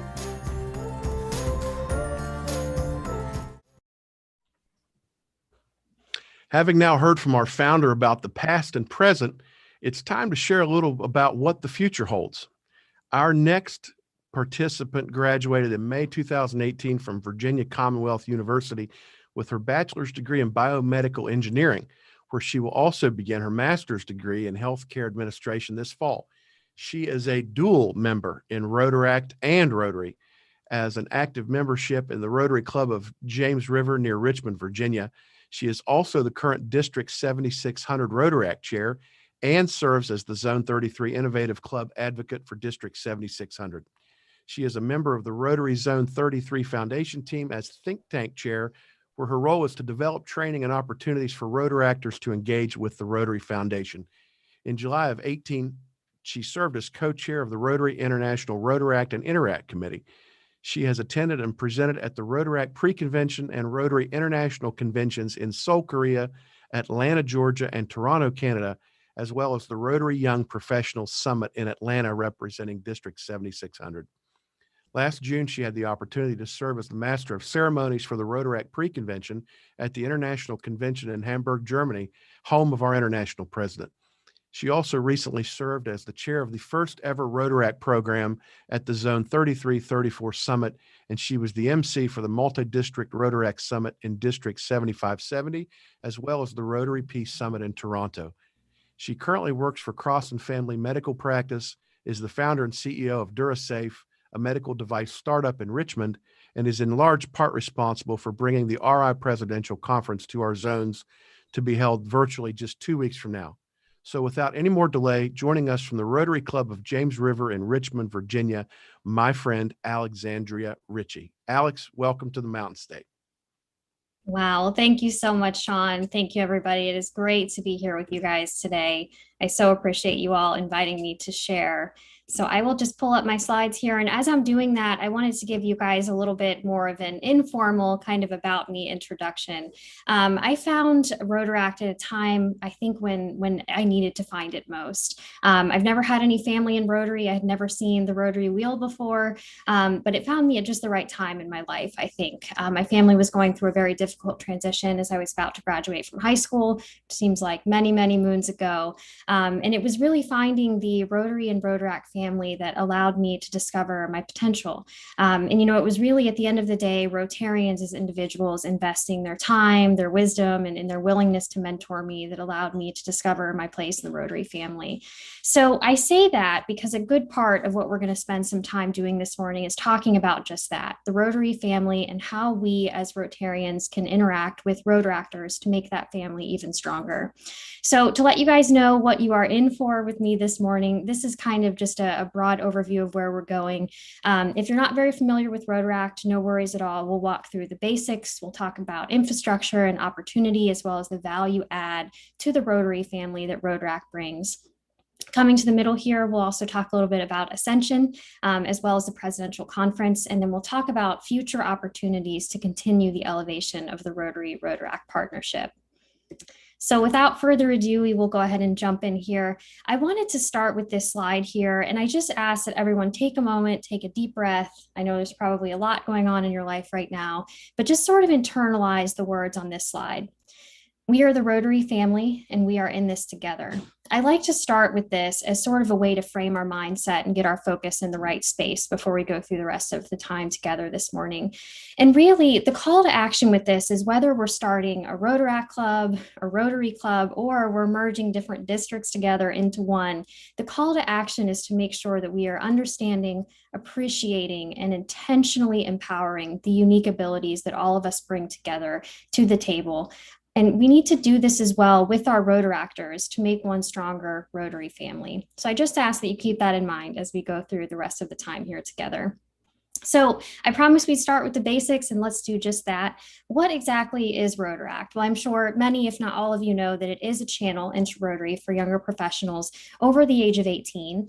It used to be that the age range was 18 to 30, but Rotary International has since removed that age cap to provide further flexibility to our young people, to give them time to figure out exactly where they fit into this family of Rotary.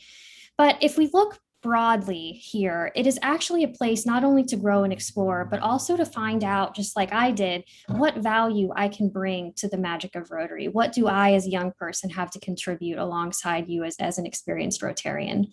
It is also a place to contribute as equal partners as we're navigating the dynamics of building a professional career, maybe building a family, and also just understanding all of the mechanics and operating structure of Rotary.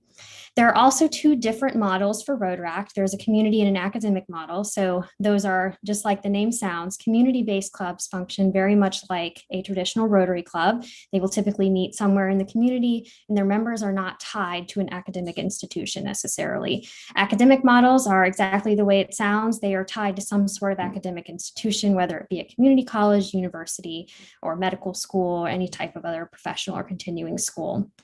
The key thing to keep in mind here, though, there are different assets to both models, and it's all about best fit.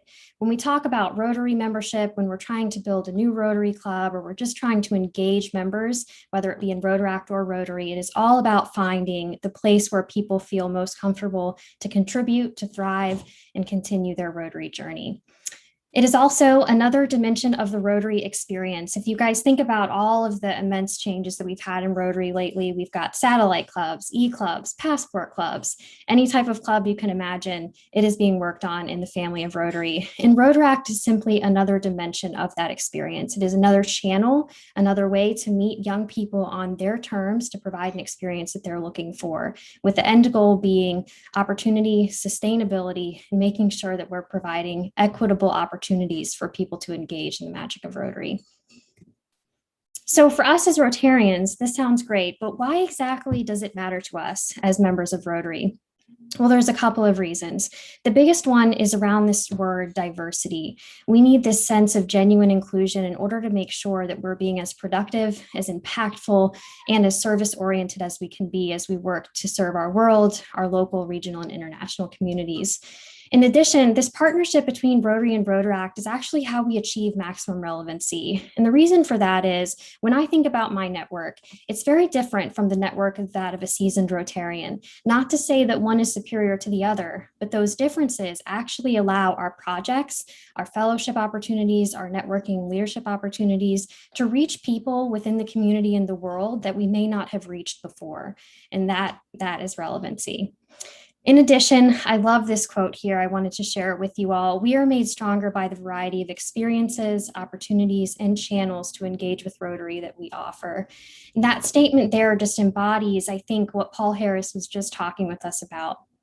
In closing here for this slide, engagement, empowerment, allow our members of Rotaract and Rotary to contribute as equal partners. So let's break it down a little bit. What are we seeing at the club, the district, the zone, international level when it comes to this Rotary-Rotaract dynamic? Because as many of you all probably already know, it does not always work. So let's explore why that is, and then we'll talk about how to overcome that together. So we'll go in order here, starting with point number one. The first challenge is that there's typically quick turnover for leadership, especially for Rotaract clubs that are tied to an academic institution. So there's just not quite enough time to have that Rotaract moment. If you guys close your eyes for a minute, I'm sure you can envision that time where you just decided, I'm a forever Rotarian, this organization has gotten me, they're stuck with me. Well, Rotaractors need that moment too. But with the quick turnover, there's not a lot of time to have that experience. Point number 2, there is often a gap and a lack, if you will, of genuine, valuable connection to Rotarians. When I think about my own story, the Rotaract friendships are so meaningful and so powerful, but really, I think what even allowed me to have the opportunity to find those friendships was the Rotarians making the investment, taking the time to cultivate me as a young leader. Coming over here to number 3, there is a desire for equal opportunity. Rotaractors would like to present at a conference, be a part of a district conference, have the opportunity to attend RLI, but we don't always incorporate them as well as we could. So we're missing some of that potential there. And then 4th, certainly not least though, there is a need for consistent investment in growth, development, and support. Like young Rotarians, like Rotarians of any age, we don't have it all figured out just yet, and making sure that we're taking the time to help navigate transitions, personal challenges, professional challenges is really important to making sure that Rotaractors feel valued and empowered as members of the Rotary family. So now that we have a little bit of a better understanding of the challenges, what might some of our solutions be? Well, the answer broadly is the Elevate Rotaract movement. If any of you check out the Council on Legislation, I know you all rush right home to read the minutes after those happen. One of the big things that came out of the most recent one from past Rotary International President Barry Razin was the concept of elevating Rotaract. So essentially what this means is Rotaract has gone from being a program of Rotary, like Interact or RILA, for example, to a partner of Rotary. So it is effectively a new membership channel for our organization. So what does this mean? It's another club experience. There are no age limits. They have the ability to engage with Interact as mentors, as co-sponsors. They can also sponsor other Rotaract clubs, and they can exist on their own. Again, it's about giving them an opportunity to find the best fit. We also have increased access to the Rotary Foundation, which is very exciting because it means that Rotaract clubs in many cases can co-sponsor district grants, and they can also give to the Rotary Foundation. There is a new Rotaract giving certificate recognition through Rotary International. The idea here is to get us thinking about how we can serve as equals, as equal partners in service to the Rotary Foundation and in the world around us. Point number 3, there's also greater access to training. We'll talk about that with the upcoming presidential conference, but through due structure implementation, the idea is Rotaractors will be tracked more efficiently and they'll have more opportunities to access other resources through Rotary, all with the goal to cultivate their leadership. And point number 4, increased representation. So Rotaractors are now being encouraged to serve alongside Rotarians at the club, district, zone, and even the international level. So we're going to switch gears a little bit. How can we implement this in your district, in my district? And I want you guys to think about something for a moment. If you'd like to close your eyes, that's okay. Just don't go to sleep on me just yet. But I want you to envision an interaction you've had with a customer, a client, in my case, maybe a patient, some sort of customer segment within your business. And I want you to ask yourself the question, what was required in order for you to have a strong and sustainable partnership with that client or customer? You're welcome to drop it in the chat. You can keep it to yourself. You can jot it on your notepad in front of you, but just keep that with you. So when I were to answer this question for myself, I think of a couple of things. I think it's about understanding the customer or the client's needs, their desired user interface with the product, the service, or the experience. It's also about follow-up, being very intentional in that effort and persistent, of course. It's also having a communication plan that works for all parties involved in that partnership. I think in closing, I think of the word intention, right? We have to intentionally approach our customers, our clients, our patients, and all of our strategic partnerships in the professional setting. The good news is we can apply these same skill sets that we have as Rotarians have mastered in our professional life to Rotaract. Rotaract partnership is essentially just that. It's an ongoing investment and relationship management opportunity, just as we would see in our professional daily lives. So the difference is the product here, or the service or the experience, is membership into the family of Rotary, right? And our goal is to have lifelong customers, not only on the Rotary side, but also the Rotaract side as well.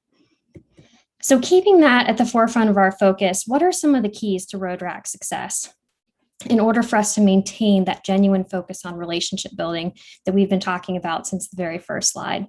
If you start over here on the left-hand side, it's really important to have an initial exploration discussion with your Rotaract clubs, your Rotaract leaders, their university leaders, however that dynamic is set up in that case. But you want to discuss priorities, right? What are you as a Rotarian looking to get and give for that partnership? And the same for the Rotaractors. What are the greatest areas of need? Maybe that club's struggling with recruiting, or coming up with a robust social media plan.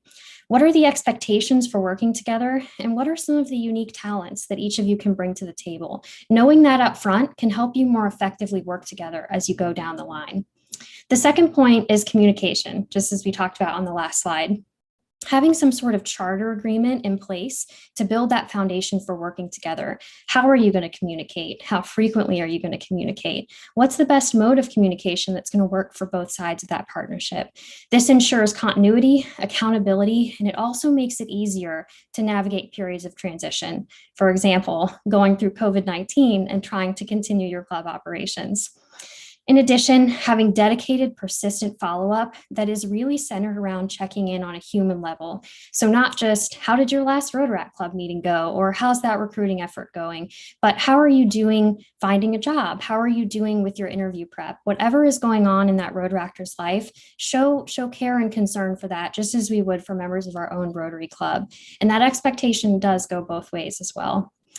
Adhering to your communication plan that you set out in point number 2, and just honoring the commitment that you've made to foster Rotaract and in turn foster Rotary as an organization, even when the going gets tough, right? We have seen a lot of clubs on both the Rotary and the Rotaract side struggle as a result of COVID-19.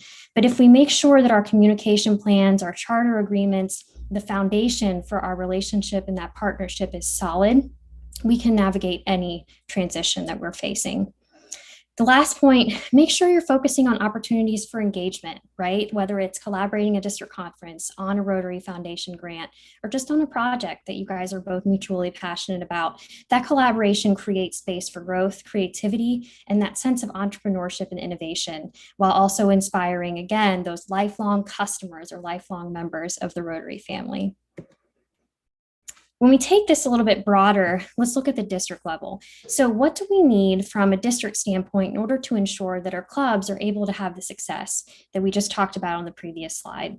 It is recommended that you consider a district Rotaract committee, which is quite an exciting opportunity for a district Rotaract representative, or a DRR, because you needed more Rotary acronyms in your life, to serve alongside a co-chair, DRC, or a district Rotaract chair. So the district Rotaract chair and representative are typically a Rotarian and a Rotaractor, respectively, that serve as equals to manage and support the development of this committee. Your committee body is normally made of equal numbers of Rotarians and Rotaractors working together to support district level infrastructure. So this can look like everything from opportunities for Rotaractors and Rotarians to network, to serve, to learn alongside one another, to have a breakout session at the upcoming district conference focused on Rotary-Rotaract partnership. You have a lot of creative freedom here with that part.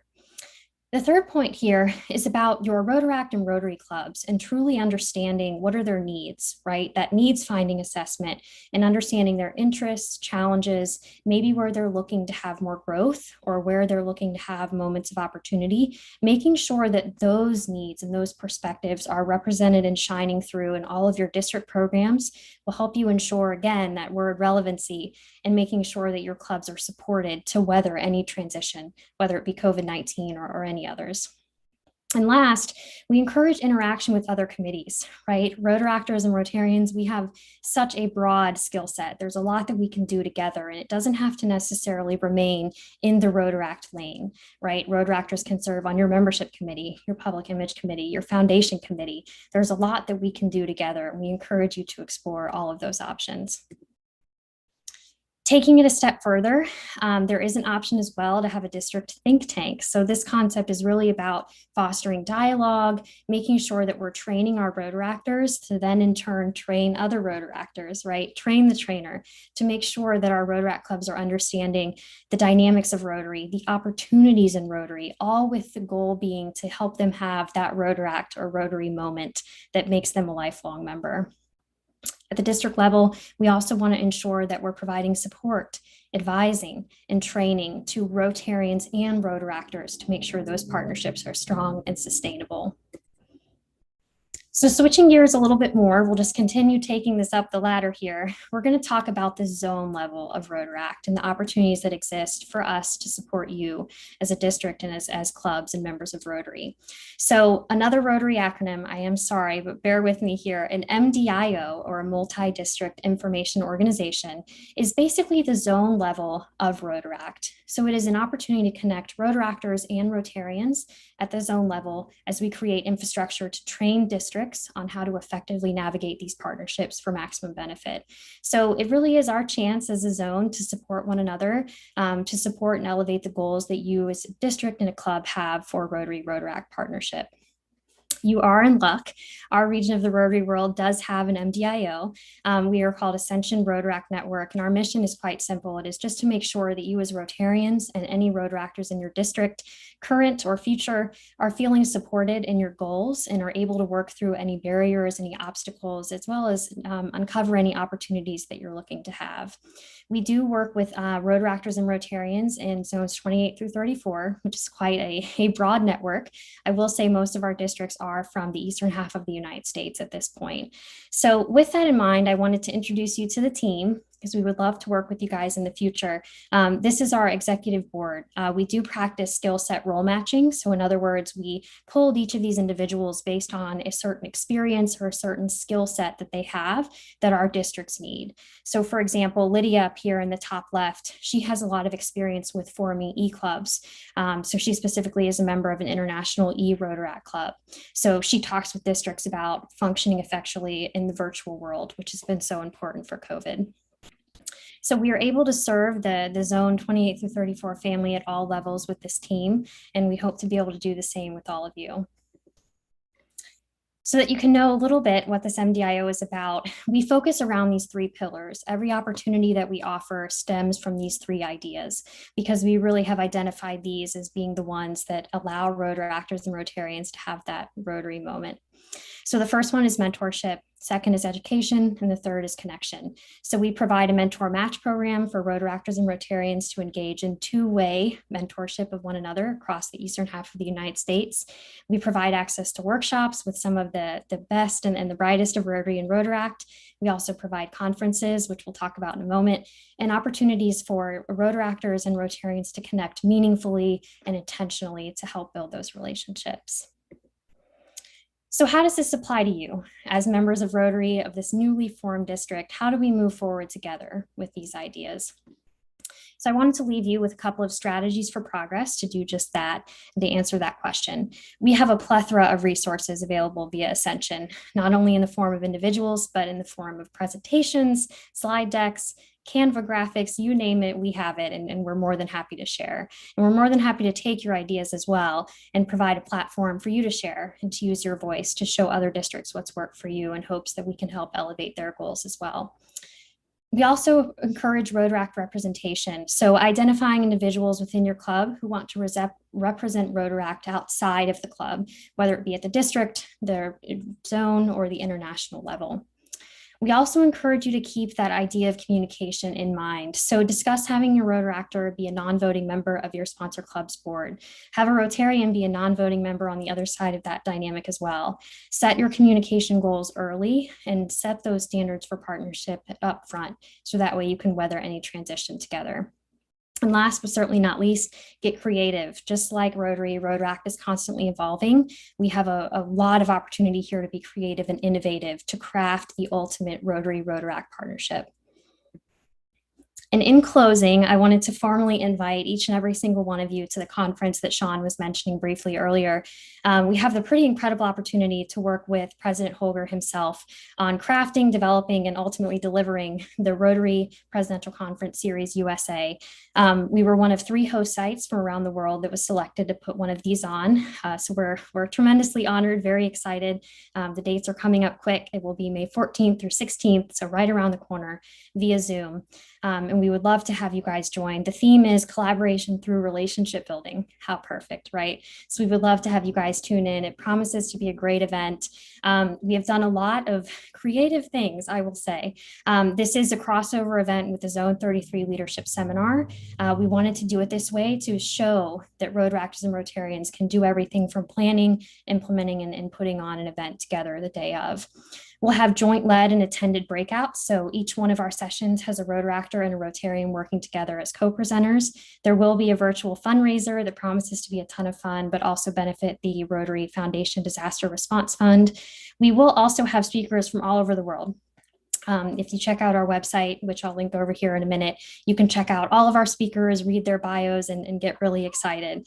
We will also have an opportunity for you to practice your skill sets in the form of a collaborative solution challenge. So we'll present our attendees with 3 different real world scenarios, and we'll ask you to work in small groups to come up with the best solution.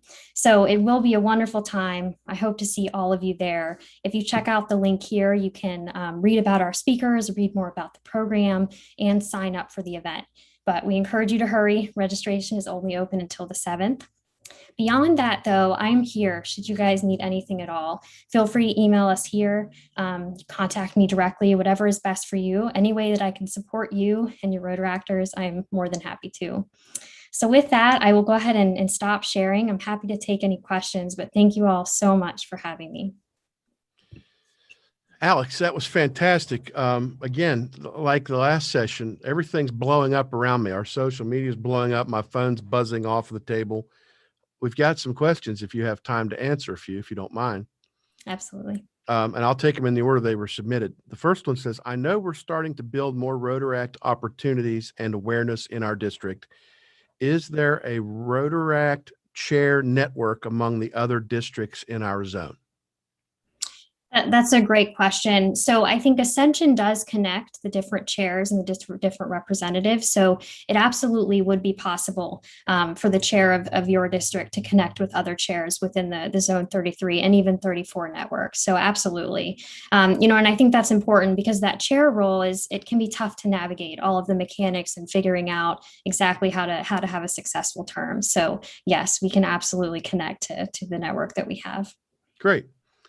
Next question that was entered in the chat is, with each side of the equation having certain responsibilities, what has your experience been like being a dual member of Rotaract and Rotary? Personal question. Yes, it's a great question. It has been an adventure. I will say that. I think what it's allowed me to see is both sides of that equation, just as you put it in your question.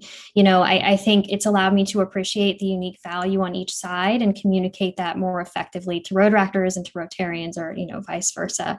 And I think as a result, it's allowed us to build more bridges in District 7600 and through Ascension, being able to communicate what Rotarians' expectations are, why that is, as well as the Rotaract side of that and how we can add value to those expectations. So it's been an adventure and I highly recommend it. It's not for everybody, but for me, it was really helpful to understand both sides of that dynamic. Well, I'll piggyback with my own question at the end of that one. We all know, especially with the pandemic among us, how difficult it can be to be only one of those two things, a Rotarian and or a Rotaractor.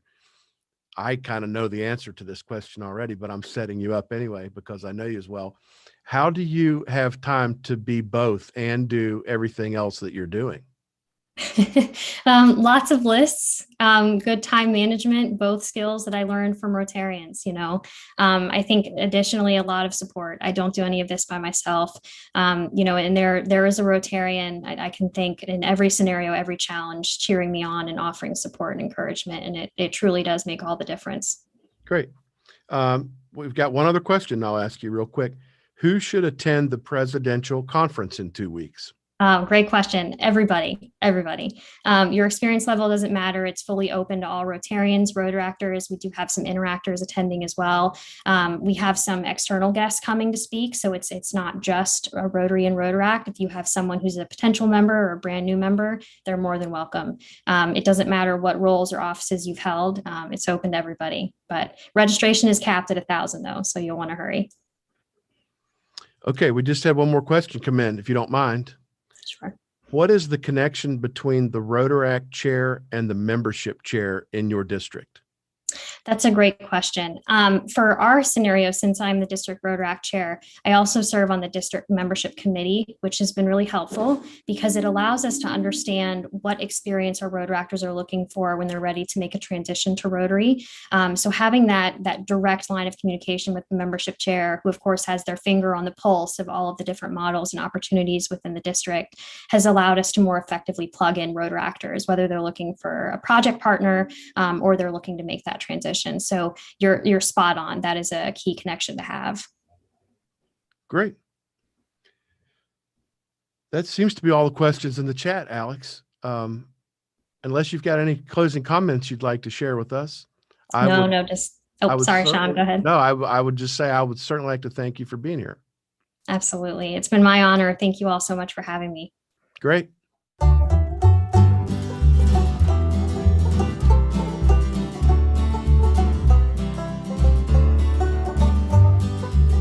Is it the truth? Is it fair to all concerned? Will it build goodwill and better friendships? Will it be beneficial to all concerned? That's the Rotary four-way test.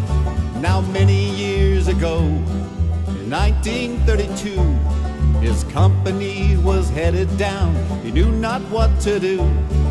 Then Herbert Taylor started on a quest to keep his team from certain doom. He wrote the four-way test. Is it the truth? Is it fair to all concerned? Will it build goodwill and better friendships? Will it be beneficial to all concerned? That's the Rotary four-way test. Adopted some years later by Rotarians worldwide. Some simple rules for dealing with the people by your side. A guide for life's decisions, no doubt one of the best. Just 24 quite simple words. The four-way test. Is it the truth? Is it fair to all concerned? Will it build goodwill and better friendships? Will it be beneficial to all concerned? That's the Rotary four-way test.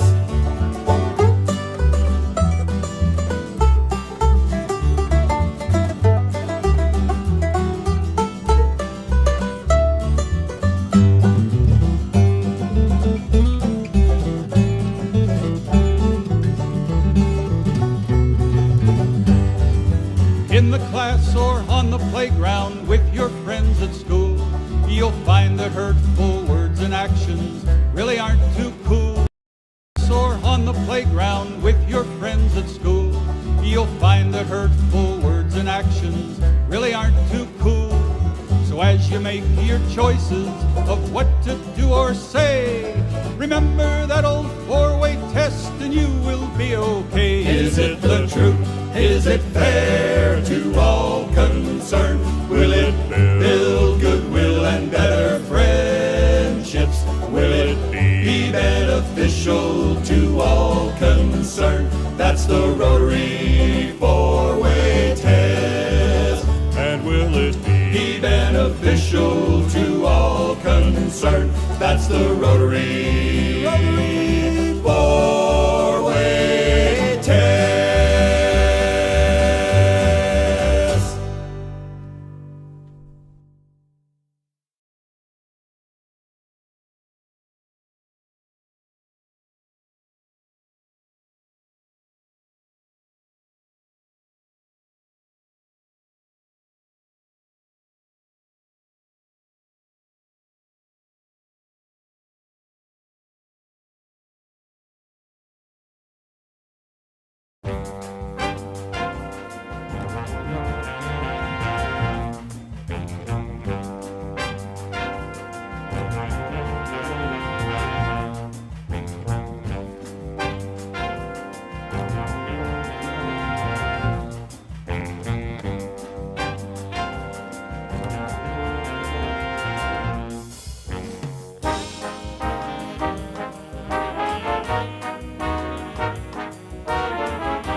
Thanks, everyone, for continuing to be part of this fantastic inaugural event. At this time, please join me, accompanied by the beautiful voice and talents of my lifelong friend, Meredith Dean Augustin, the Director of Music at the Church of St. Francis of Assisi in Manhattan in New York City, in honoring those district Rotarians not able to be with us in person today, but who very much continue to be with us in spirit and in our thoughts.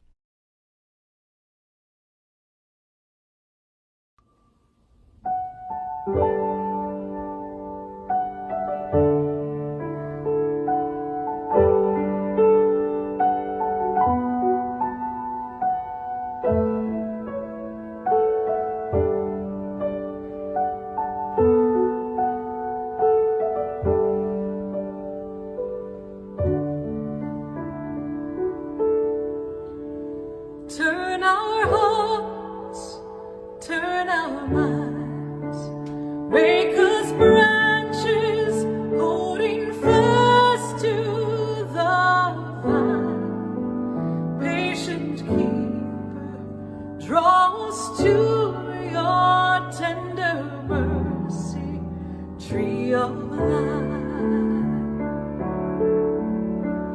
We remember breath of God, but of the earth. Through the desert we must travel, tasting hunger, knowing thirst. Turn our hearts, turn our minds, make us branches holding fast to the draw us to your tender mercy, tree of life. We are sinful, we are prideful, we have all gone astray. Deep within us, we are needful of a clean heart, day by day. Turn our hearts, turn our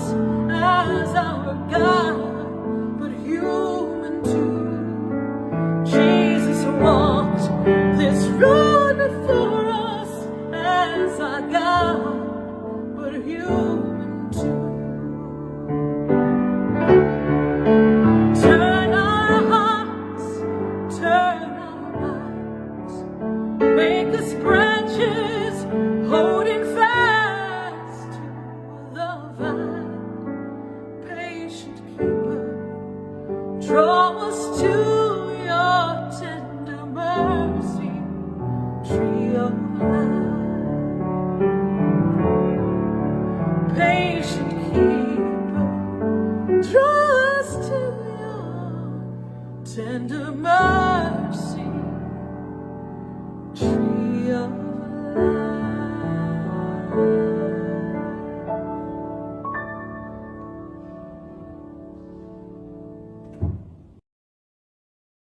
Meredith, that was absolutely beautiful. Thank you so much for your contribution and sharing that magnificent tribute to our friends who shall never be forgotten.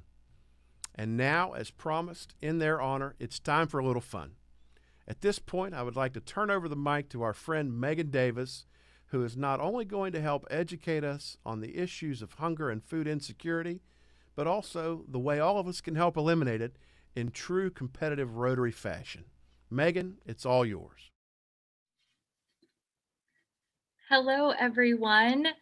Welcome to Rise Against Hunger and Rotary International District 7545's Gather for Good experience. My name is Megan Davis, and I work with an organization called Rise Against Hunger. I know that a lot of you are familiar with us and that you've packaged meals with us over the years. But I am so happy to be here with you today to do something a little bit different.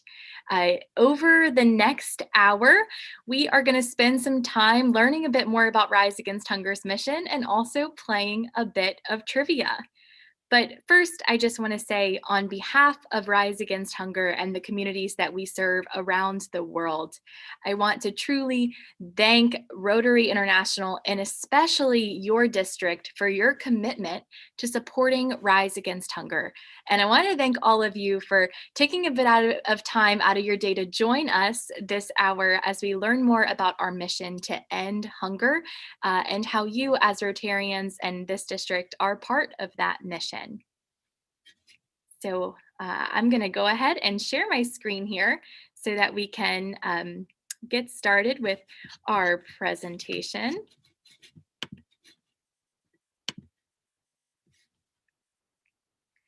Alrighty, Rise Against Hunger's mission is to grow the global movement to end hunger by empowering communities, nourishing lives, and responding to emergencies. Through this next hour, we're going to share a bit more about that mission with you, talk about the work that we are doing right now in communities all around the world, and show how each of you have the ability to affect change and make an impact as hunger fighters working alongside Rise Against Hunger. We're going to have some fun while we're at it through our game of trivia. But even if you aren't a trivia fan, stay on with us for this next hour and follow along. We're going to share a lot of information about how you as Rotarians have made an impact and can continue to make an impact. And I think it'll be fun just to watch along. So I encourage you to still stay on the line, even if you decide not to play trivia with us. First, though, before we get to the trivia, my Rise Against Hunger colleagues, Isa and Blaine, and I want to share some more about what our organization is doing right now. And be sure to pay attention over the next few minutes because some of this information might come back up in our trivia game. Let's kick things off today by sharing an example of how Rise Against Hunger is creating change for those that are chronically undernourished. To do that, we will need to travel in our minds. Can't get on a plane and go, but we can travel in our minds to Artibonite, a region of northeast Haiti. A history of political instability, deforestation, and devastation from natural disasters like earthquakes and hurricanes all contribute to the food insecurity across Haiti. You might even remember the earthquake that struck the island in 2010, which continues to affect the country even today. In that same year, 2010, to serve some of the food insecure communities across the country, Rise Against Hunger began partnering with Hearts and Hands for Haiti, an organization that promotes the development of communities in the area of Gonaïves, which is the capital of Artibonite. Hearts and Hands for Haiti already had a really long track record of establishing educational and vocational programs across this region, but we began our partnership through school feeding programs at rural schools and youth centers in communities around Gonaive.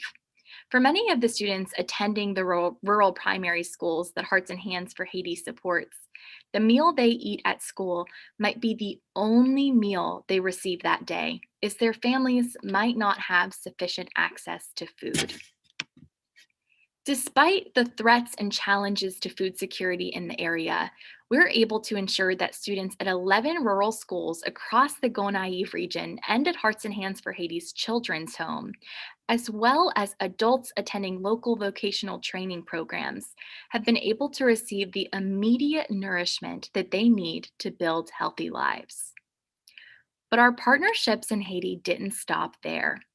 In 2016, we embarked on a project with Hearts and Hands for Haiti's Haitian-led organization, Siloé Missions, to take the first steps to food self-sufficiency at the Siloé Mission School and Children's Home, where we distribute our Rise Against Hunger packaged meals.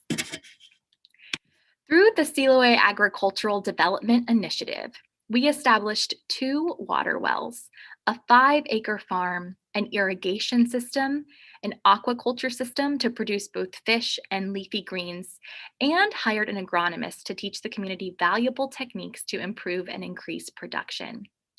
Siloé Mission's production of vegetables has increased access to healthy food for the school children at the Children's Home, and by adding training for the farmers in 2018 with the agronomist, Rise Against Hunger and Hearts and Hands for Haiti enabled local households to more regularly eat healthy, filling meals and earn additional income to help meet family expenses. This kind of project provides sustainable solutions that can lift entire communities for years to come. In fact, in 2020, when schools in Haiti were closed due to the COVID-19 pandemic, over 2,000 of the children that used to receive Rise Against Hunger meals through the school feeding programs in the Gonaive area were in danger of not having access to this food. In response, Rise Against Hunger worked with Hearts and Hands for Haiti through local procurement to purchase and distribute food to the school children and their families. This project was able to support the purchase of produce directly from the Siloé farm. Responding through this kind of local procurement during the current global crisis has ensured that our work to establish food secure communities has been able to continue. To have food security means that a community has sufficient amounts of nutritious food available and accessible, that this food can be properly utilized by the people in the community, and that the conditions that provide this food are sustainable in the face of potential, often unpredictable shocks that can create circumstances of hunger. Our work with Hearts and Hands for Haiti is such a great example of how Rise Against Hunger employs different methods of action through what we call our pathways to end hunger, to ensure that the communities we serve can achieve lasting food security. We strive to provide immediate nourishment for those in need today, while also implementing sustainable solutions to end hunger tomorrow. Solutions that will serve entire communities for years to come. Now we want to tell you a bit more about our work at Rise Against Hunger and how that work is serving communities that are facing food insecurity today. Our example of Haiti was something that we worked on in a long time, but we want to turn our focus now to stuff that we're working on today. So I'm going to hand things over now to Blaine and Isa, who are going to tell us a bit more about the work that we are doing right now. Great, thank you, Megan. And hello, everyone. My name is Blaine Maxwell, and I am the Community Engagement Manager for the Charlotte office of Rise Against Hunger. And I am Isa Garcia, the Community Engagement Manager for New England. Even as Rise Against Hunger employee, it's always incredible to hear real-world examples, like Megan just shared, of the impact that we're all able to have through supporting this mission.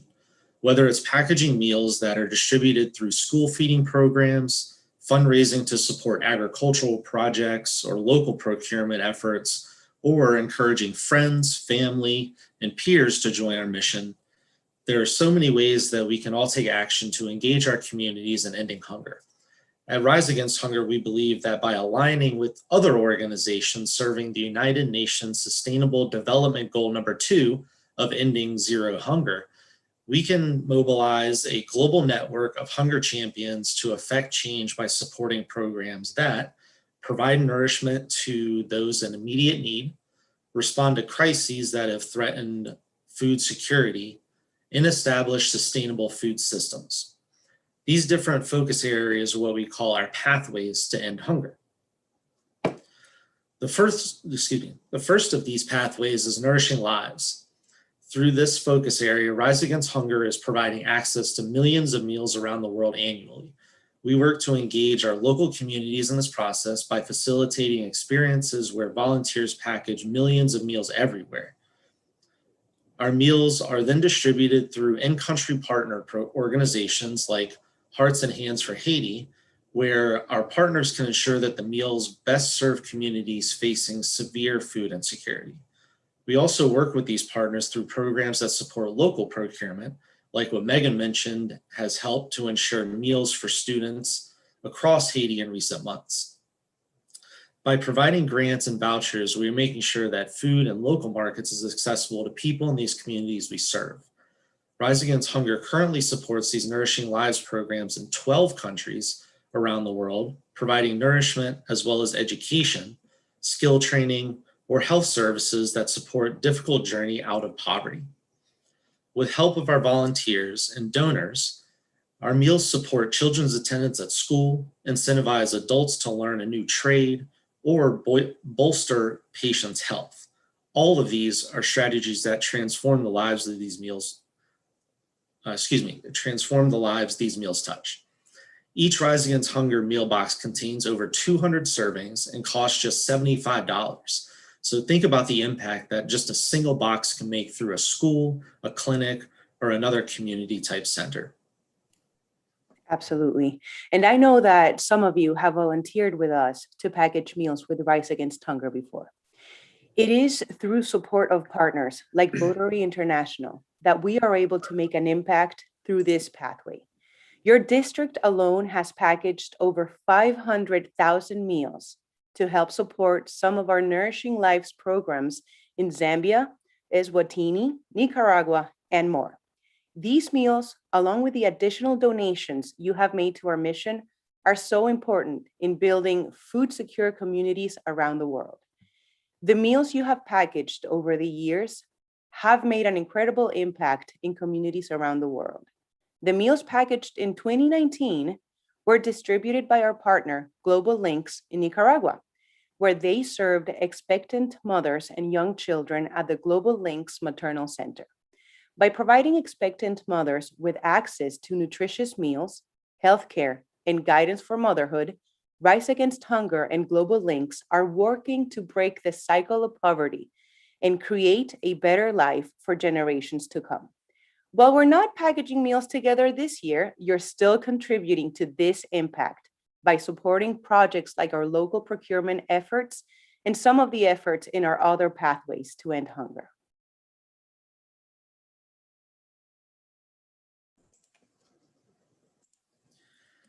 Our second pathway to end hunger is responding to emergencies. From natural disasters like I mentioned in Haiti, or the typhoons that struck the Philippines in late 2020, to man-made emergencies like conflict zones and transitioning political situations, access to food is often most immediate need. When everyday access to food, to wages, and market systems is destroyed in the wake of an emergency, Rise Against Hunger works through a network of in-country partners to access these needs. Especially right now, because of the devastating impacts of COVID-19, our emergency response efforts are critical to our mission. Last year, we distributed emergency relief in communities across the globe, including Haiti, Niger, Honduras, Somalia, South Sudan, Colombia, and Southern Africa, as well as across the US. Our emergency response efforts were unique in each of these situations. Beyond ensuring access to food in the face of emergencies, Rise Against Hunger works to provide critical assistance by distributing medical supplies like gloves, soap, and medications, hygiene products and sanitation resources, and even school supplies for students in the communities we serve. Again, all of these resources are critical to achieving food security and building resilient communities. Our third pathway to end hunger is empowering communities. As part of this focus area, we work with in-country partners to bolster agricultural production and incomes through programs promoting improved agricultural methods, business skills, and market access. Megan provided an example of this pathway in action through one of our previous projects, the Siloe Agricultural Development Initiative in Haiti. We currently have 5 sustainable agriculture projects in Malawi, Zimbabwe, Senegal, Mali, and South Sudan. Through each of these projects, our aim is to connect communities with resources that help establish resilient food systems and create long-term solutions. An example of this current work can be found in Mali, where we're striving to improve food security among at-risk women and young farmers by promoting improved access to secured agriculture land, livestock ownership, and climate-smart agriculture technologies. Did you know that actually it only costs about $100 to provide a goat for a family in Mali? That goat serves as an agricultural and nutritional resource for the family, but it also provides equity that can serve a community for years to come. And finally, our fourth focus area is growing the movement, the pathway that you are all participating in today. With this pathway, we recognize that without the help of hundreds of thousands of dedicated volunteers around the globe, our work would not be possible.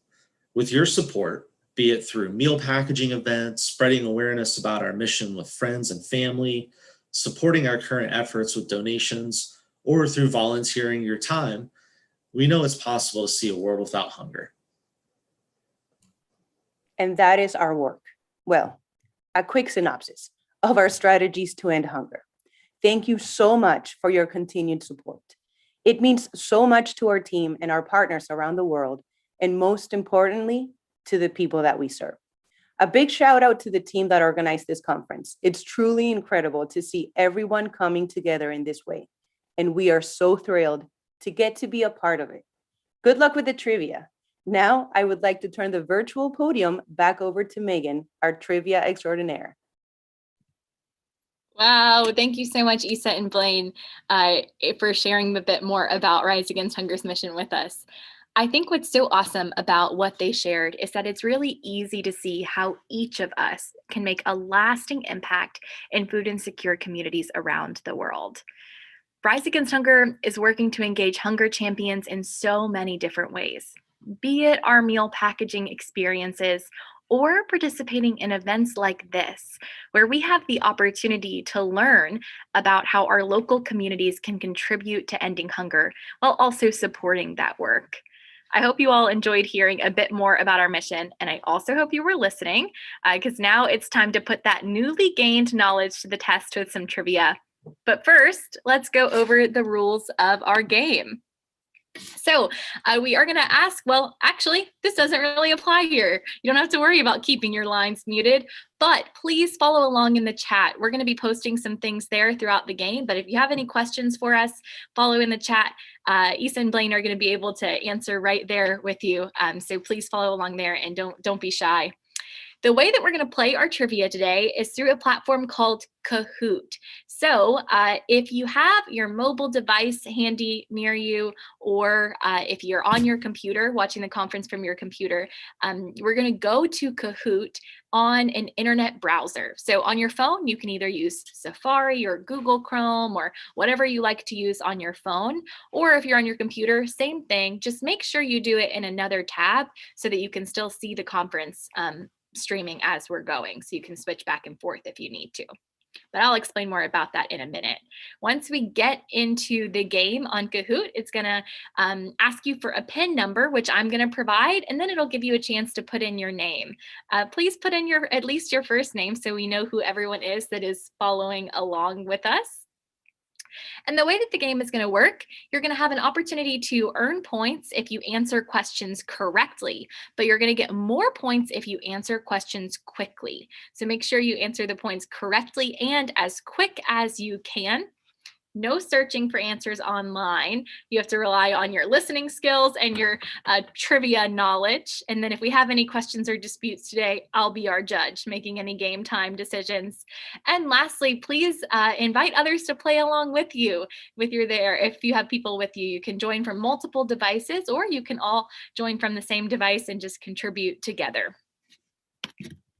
So this is a little bit of an example of what our game is going to look like. The screen that I am sharing with you now is going to display a PIN number in just a minute. When you go to kahoot.it, again, either on your phone or in another tab of your web browser, you're going to go to a web browser and type in kahoot.it. It's going to take you to a website and it's going to ask you to put in a PIN number. I'll be sharing that PIN number on my screen. The phone over here to the left is kind of what your screen will look like. After you put in the PIN number, that's when it'll ask you to put in your name. And then throughout our game, I again will be sharing the questions and the answer options on my screen that is being streamed to you all. And your device will give you the option to just select the answer options right from your device. And then it'll tell us your answer and we'll see if you got it right or wrong. So this is another example of what that's going to look like, where you'll see the question and answer options on my screen. And then on your device, you might be able to see the questions displayed on your device, and then you can just click the correct answer. But you also might just see the 4 color options, kind of like you see here, where it just gives you the option to select the corresponding color and shape with the answer that you think is correct that I'm displaying on my screen. But don't worry, we're going to have a practice question to make sure that everybody is good to go and understands how everything works. And don't be afraid again to use that chat if you have any questions at all. All right, so we're going to go ahead and get started. We are going to get into Kahoot and get going with our trivia. So now is the time to go to your web browser, again, either on your phone or on your computer, and type in kahoot.it, kahoot.it. We'll stay on this screen for just a minute, and then I'm going to switch to the new screen to start sharing our PIN number. But again, it's just kahoot.it.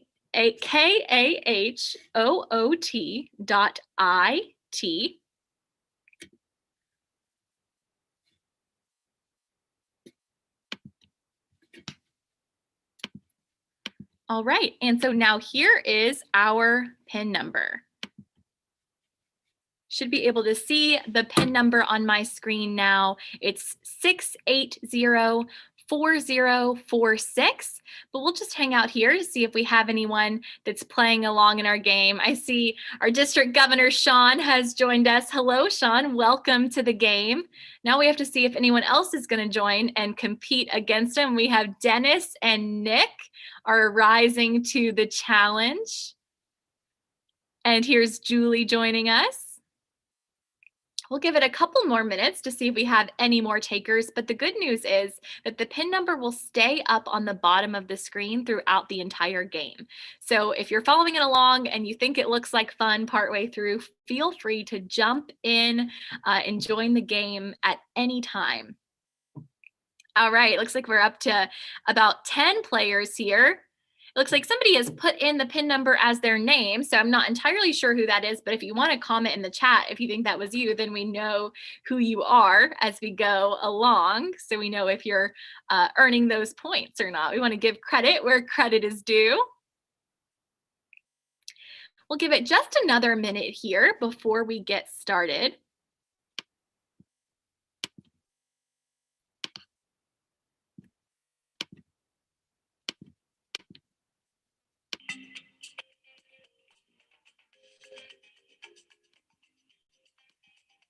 All right, we have some trivia background music. I'm not sure if you guys can hear that or not, but I can hear it. So I think it's pretty some jazzy tunes there. We hear it. It sounds really nice. Oh, thanks, Isa. All right, we'll give it just another minute before we get started, but I think it's going to be fun to tell you a little bit about our game. We are going to have 3 different topics. The first topic is going to be about global food insecurity. So some questions from the information we shared, but also just some random trivia questions about hunger around the world. We'll see if you guys know your hunger facts. And if not, it's an opportunity to learn. So you can make your best guess on those. And then we'll have some questions about Rise Against Hunger. So that's all from what we shared. And then we'll have some questions about how you're making an impact through our mission. And then sprinkled throughout, we have some fun global facts to see what we know about the world that we live in. So it looks like we're holding steady at about 13 people. I'm going to say, let's go ahead and start our game. Again, feel free to join in at any time. Anyone is welcome, and you can join whenever. The PIN number will just be at the bottom of the screen. So let's go ahead and get things started here with our trivia. Again, we're going to have a practice question first. So this is just a practice question. Practice question, today is Saturday. True or false? You can kind of feel what it's like to submit your answers, how it works. You have to think for a second and see if you remember what day it is. But no points are on the line for this one, just a practice. All right, there we go. We got all 14 of our players answered that one, and 13 of us got it right. Or the one person that got it wrong, I'm not sure if that's good or bad. Good news is it is Saturday. So we still have one more day of our weekend to enjoy and the rest of today. So hopefully you guys saw that was pretty easy, and we'll just cruise right into our game now. After each question, we'll get to see our leaderboard and see who earned the most points. Again, no points are on the line for this one. So we'll see what happens, though, as we get to some questions that are worth some points. So again, our first module here is going to be about global hunger. And the very first question that we are going to have here, you can choose more than one correct answer. So make sure that you choose all of the answers that you think are correct for this first one, and you'll get points for each answer you get right. So choose as many as you think are correct. So our very first question of our game, again, multi-select. What makes a community food secure? So this is something that we talked about in the opening, but what do you think makes a community food secure? Is it that food is available? Is it that food is accessible to the people that live in the community? Is it that the food system is sustainable? Or is it that the food can be utilized well by the people that live in the community? Again, you can choose more than one of these. Choose as many as you think are correct, and go ahead and lock in your answers. We're running out of time here. All right, so the correct answer on this one is actually all of these.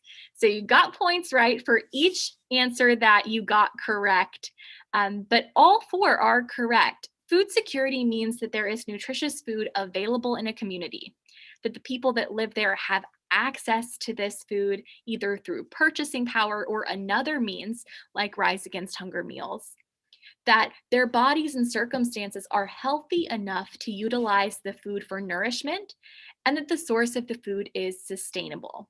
Not having these things to a point where your family doesn't have enough food for all of its members creates a situation of severe food insecurity, which is what Rise Against Hunger is working to prevent. So let's see our scoreboard after that first question. All right, Becky at the top of our scoreboard with about 3,500 points earned, but not far behind is DG Sean. Then we have Rob, Sam, and JC rounding us out. You guys are off to a great start with that first question, earning a lot of points. But now that we know what it means to be food insecure, let's take a look at how many people are affected by these different circumstances. How many people in the world are considered severely food insecure? So those circumstances that we just talked about, how many people do we think are affected by those circumstances? That they don't have enough food in their household to nourish all of the people that are living there? Is it 750 million, 350 million, 500 million, or 300 million? 6 of us getting this one correct. The right answer here is, unfortunately, 750 million.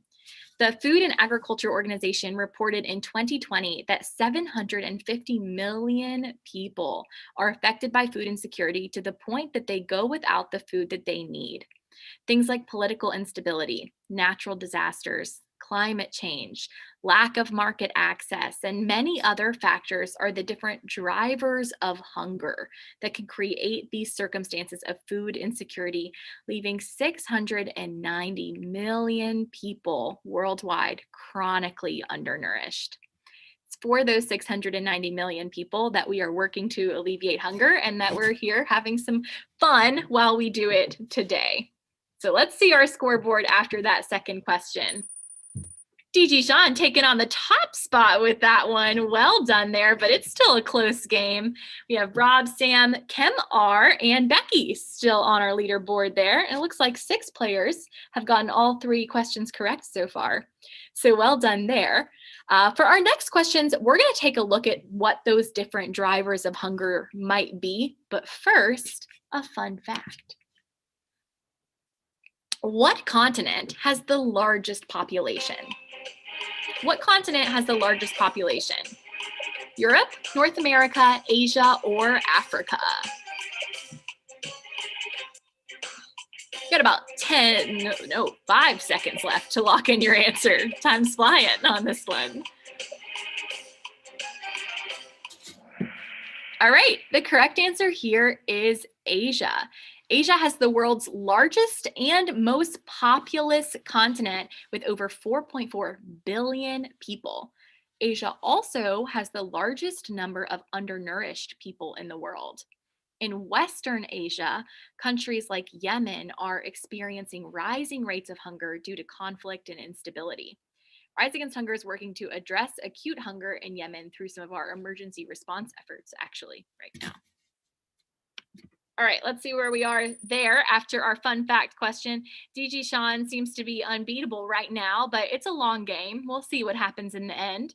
We have Sam moving up into second spot there, and Kathleen is on our leaderboard now. All right, so let's move into what maybe one of those drivers of hunger might be.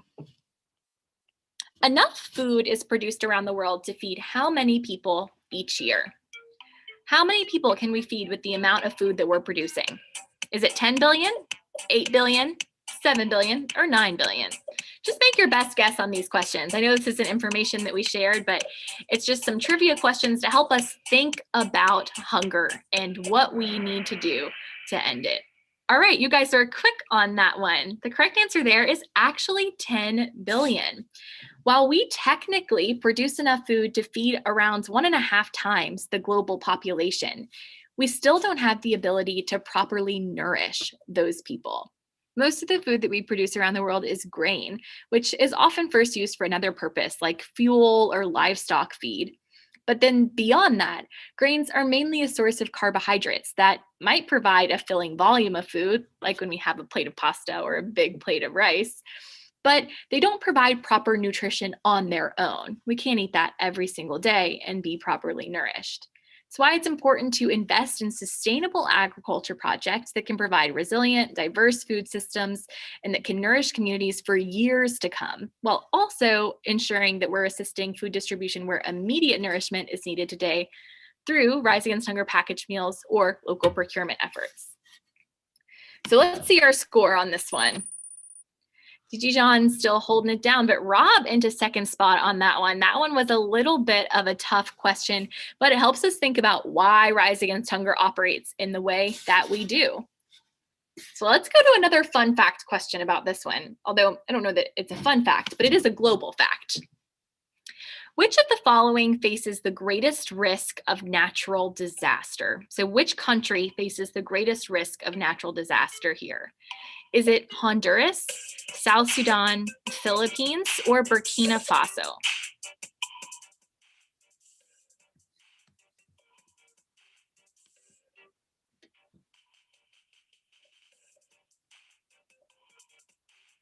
Some time left to answer this one. All right, 7 of us getting this one correct. The Philippines is located in the Ring of Fire, a region in the Pacific Ocean where many of Earth's volcanic eruptions and earthquakes occur. The Republic of the Philippines is the 3rd most disaster-prone nation in the world, which creates a lot of circumstances of hunger and food insecurity. Rise Against Hunger works to serve the people in the Philippines by responding through emergency response efforts, but also through our Nourishing Lives pathways. And we actually have an international affiliate location that packages and distributes meals directly in the Philippines. All right, Kathleen up into 3rd spot with that one. DG Sean on an answer streak with 6 correct answers in a row. Well done there. We have another couple questions about different drivers of hunger though now. So let's go back to those. True or false on this one? More women face food insecurity than men. Is this true or false? More women face food insecurity than men. Got about 10 answers in, 5 seconds left to lock in your answers. Okay, the correct answer on this one is true. Women are 27% more likely to be severely food insecure around the world. Acknowledging this gender gap helps us understand that we can make an important impact by targeting some of our programming towards serving women and girls. In fact, by giving women farmers more resources, we can decrease the number of hungry people by 100 to 150 million, which is why a lot of our projects, especially some of our Empowering Communities projects, are targeted towards doing just that, giving women farmers more resources. All right, Kathleen into 2nd spot with that one. Well done, Kathleen. We have Dennis, Sam, and JC rounding out our leaderboard there. This is our final question from our first topic. So our final question on our first topic here, on average, how far do students in communities Rise Against Hunger serves walk to and from school each day? So that's round trip. I know it's a long question, so take a second to think about it. On average, how far do students in communities Rise Against Hunger serves walk round trip to get to school and back each day? Do you think they're traveling 8 miles, 1 mile, 3 miles, or 6 miles? About 5 seconds left to get your answer in on this one. All right, the correct answer here is 6 miles. On average, the students and communities that Rise Against Hunger serves travel 3 miles both to and from school. That's a distance of about a 10K run each day. Ensuring that schools and food insecure communities can provide a nourishing meal for the students that are traveling that distance helps to incentivize children's attendance in school and increase education levels. It's why our school feeding programs are so important to our mission, and also why each May we host a 5K or 10K, depending on what you feel up to, virtual run or walk to raise funds so that can help support these programs while also traveling the distance to school in solidarity with many of the children that we serve. I myself do not run a 10K every day like a lot of these children, but I am committed to traveling that distance for our Rise and Stride race at the end of May. And you guys can join us in that if you want. We're currently taking registrations and fundraising. It's a virtual race, so you can do it from wherever you are, whether that's in West Virginia or in Philly, like me. So let's see our scoreboard as we round out that first topic there. Sam moving up into 3rd spot there, but our district governor still holding down the top spot with over 7,000 points earned so far. Well done on this first round. I know that one was a bit challenging. A lot of questions that maybe we didn't talk about, but it's really so we can understand the background around Rise Against Hunger's mission. why we're committed to doing this work.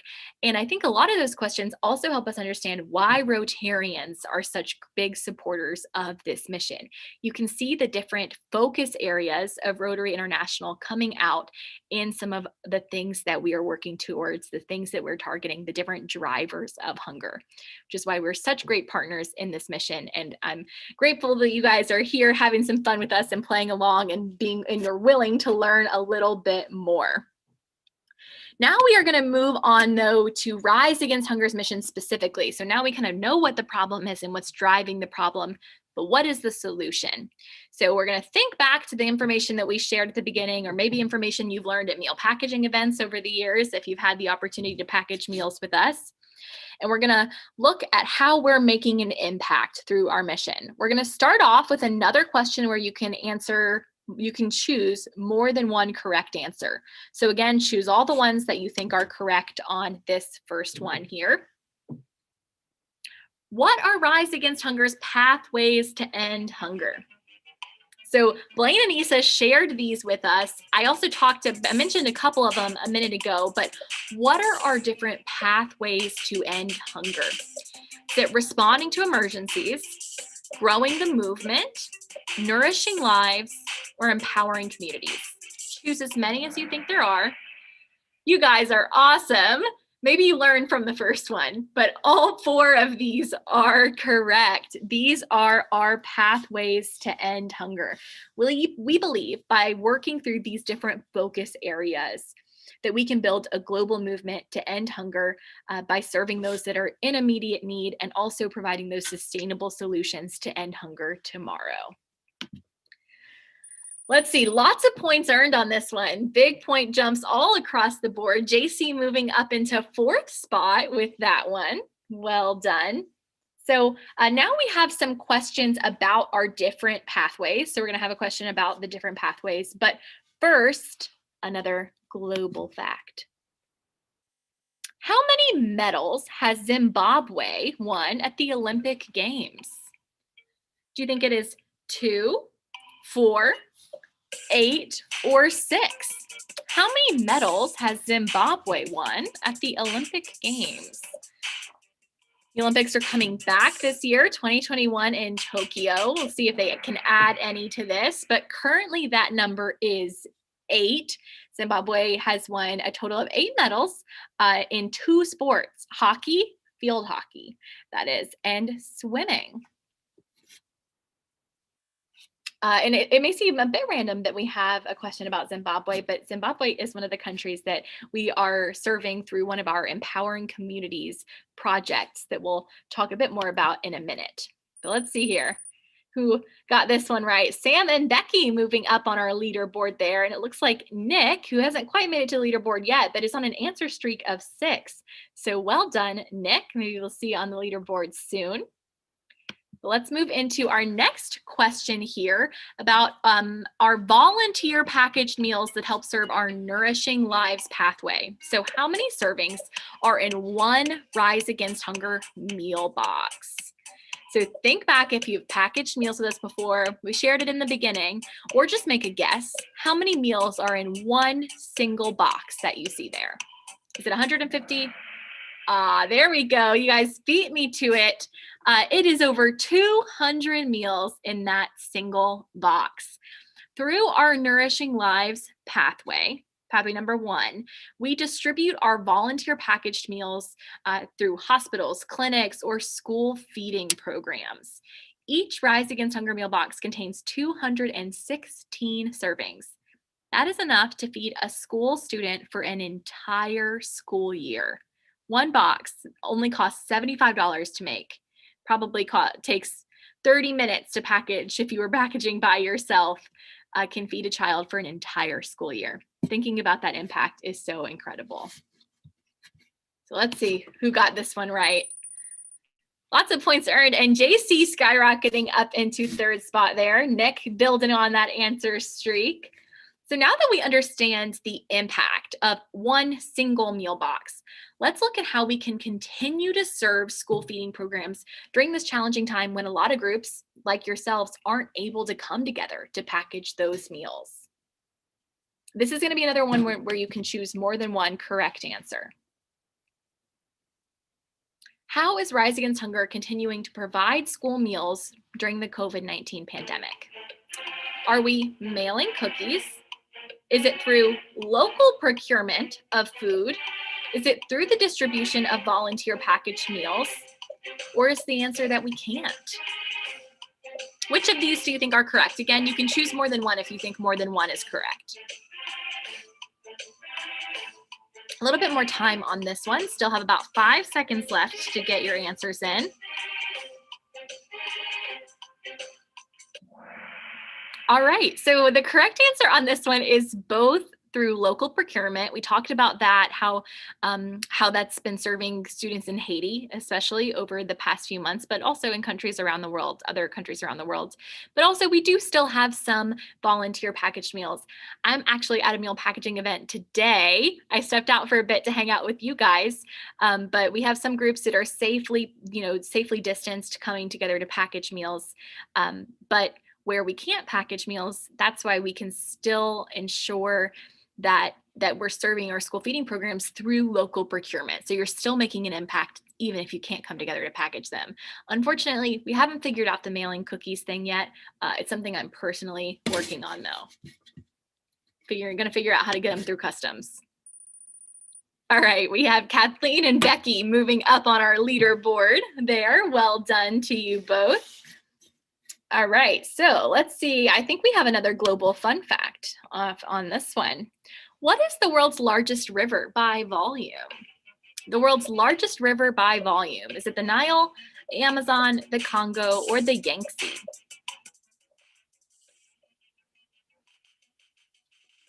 Think back to your geography days.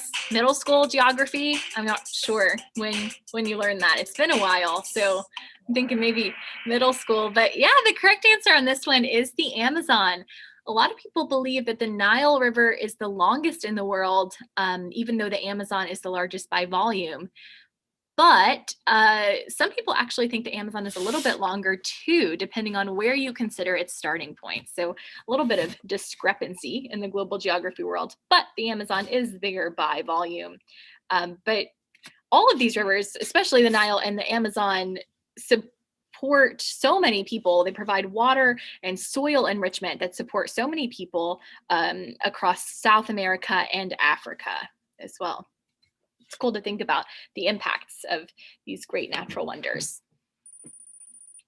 All right, Kathleen up into second spot there. It looks like Carolina is on a streak with 8 correct answers in a row.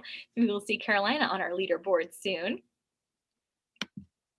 Alrighty, our next question here. How many Empowering Communities projects is Rise Against Hunger currently supporting? So this is our third pathway to end hunger, our Empowering Communities projects, our sustainable agriculture projects. How many do we have? We're talking about the Nile River in Africa. All of these projects are actually in Africa. The question is just how many of them do we have? The correct answer is 5. 7 of you getting that one correct. So we have a project in Zimbabwe, talking about Zimbabwe and the Olympic Games. We have a project there, a project in Mali, Malawi, South Sudan, and Senegal. So all of those projects kind of have different focuses, but they're all working towards establishing sustainable food systems, self-sufficiency, kind of like we talked about with the Siloé farm school in Haiti, but supplying local communities with consistent access to healthy, nourishing, diverse sources of food. All right, Sam moving into second spot with that one. Well done there. And we have just one question left here on this round. A multi-select question, so you can choose more than one correct answer here. When responding to emergencies, what might Rise Against Hunger supply? Access to food, other critical supplies, any critical supplies that are necessary, hygiene and sanitation resources, or medical supplies. So think about what kind of things Rise Against Hunger might be able to supply in the face of an emergency. All right, you guys have kind of figured these ones out. An opportunity to earn a lot of points. All 4 are correct.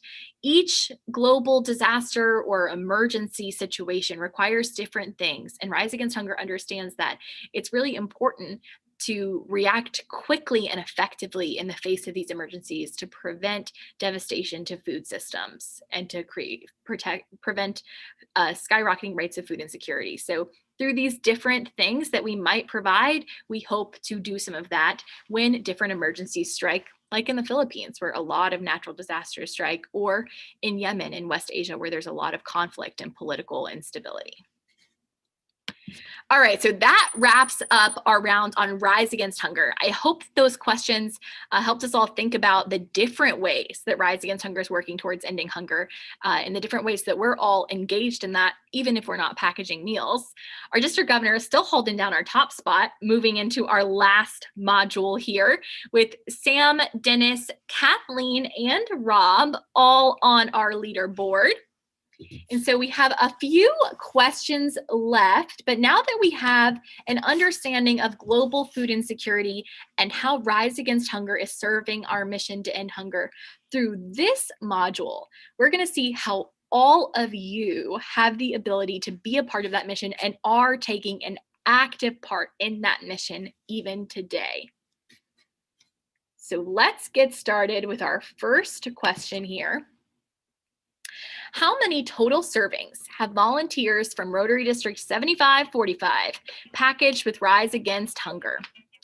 Is it 400,000, 250,000, over 500,000, or 100,000?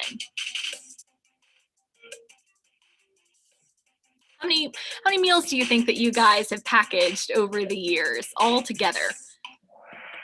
All right, so the correct answer here is over 500,000. To think about the impact that you guys have had, that's over 500,000 meals that have been packaged at different clubs in your district or together at your district conferences or RILA conferences.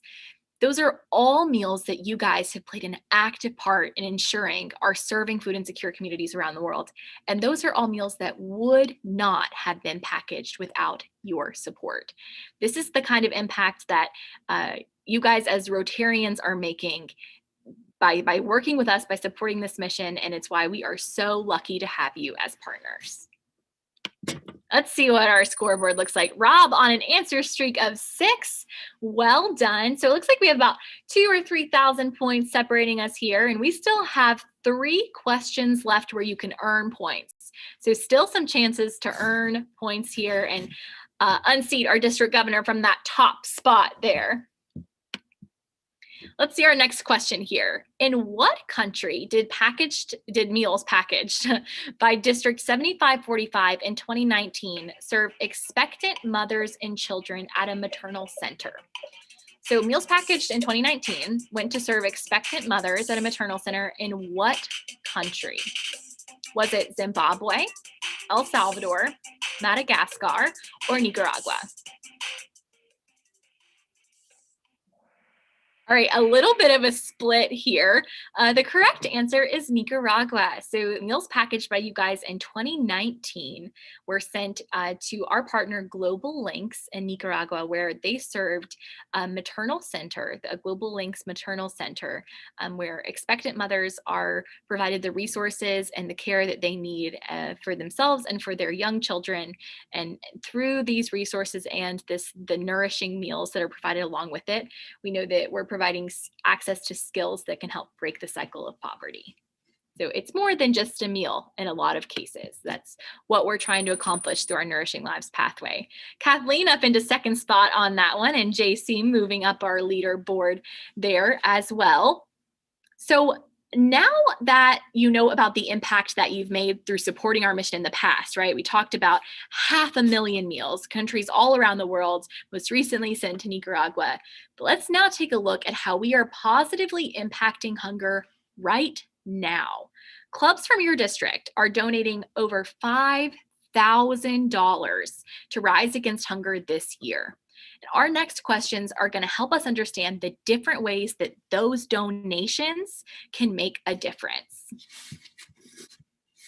So let's dig right in with our next question here, a bit unconventional, but I'll explain it. How much does the average bar of soap cost? Don't overthink this one. How much does the average bar of soap cost? Is it $2, $1, $4, or $3?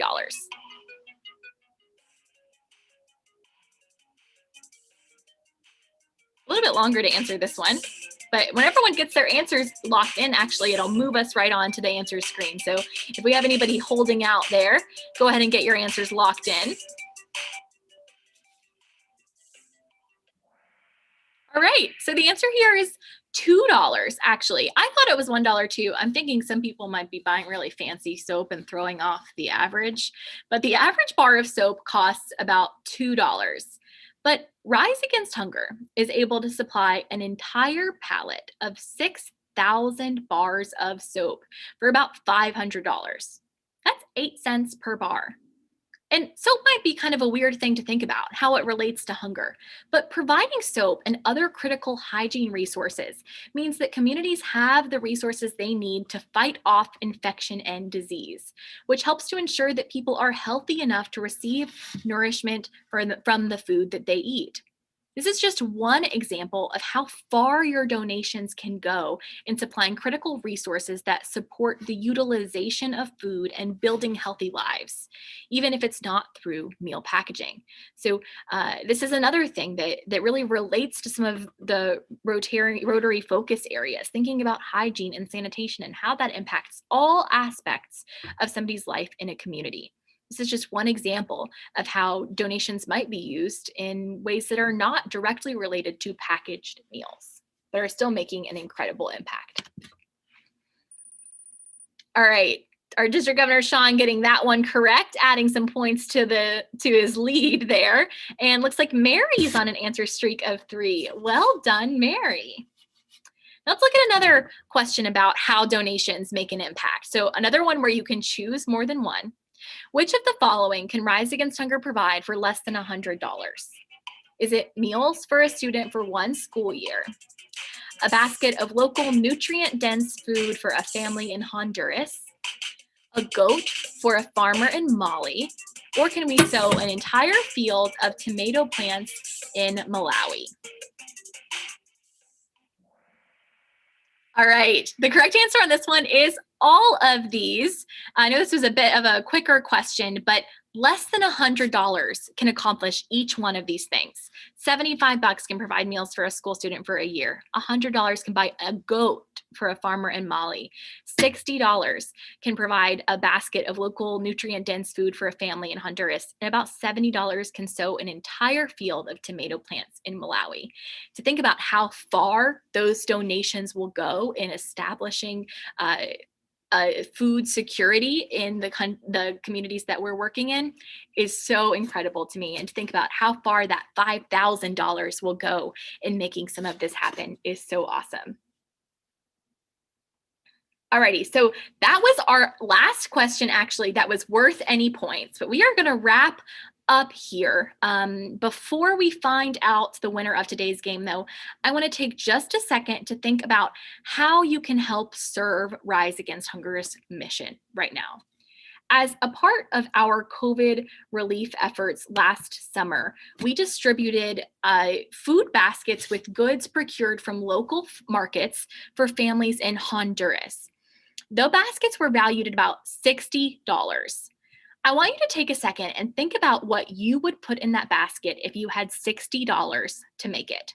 So I really want us to think about how we're making an impact. That $60, if you were providing a basket for a family in Honduras, and this is actually a photo of those food bags, but what would you include in it? No points on the line for this one, but just a fun way to wrap up our trivia game. So what would you include in a COVID relief basket for a family in Honduras? So go ahead and type in your answers. You have about 30 seconds. Don't overthink it. Maybe you think rice would be important, beans, maybe vegetables, maybe something in your pantry that is a dry good that you use all the time that you think would be really critical or really useful for a family. About 4 answers. See if we can get a couple more answers in our last couple of seconds here. 5. All right, let's see what you guys think. Soap, fresh vegetables, dried beans, rice. Yeah, so those are the kinds of things that we included, along with like cooking oil, sugar, salt. Families were traveling from miles away to come get these meal baskets because they were out of work due to the pandemic. They didn't have access to the food that they needed for their families. And so in lieu of providing Rise Against Hunger packaged meals, they traveled to get these bags that they could take back and use in different ways to cook the food that their family is used to and serve their family for a couple of weeks just off of that food alone. So it's awesome to see you guys engaging in this way. Fresh vegetables, I think especially, is super important to think about how to diversify the diets and the different nourishments that we're sending out.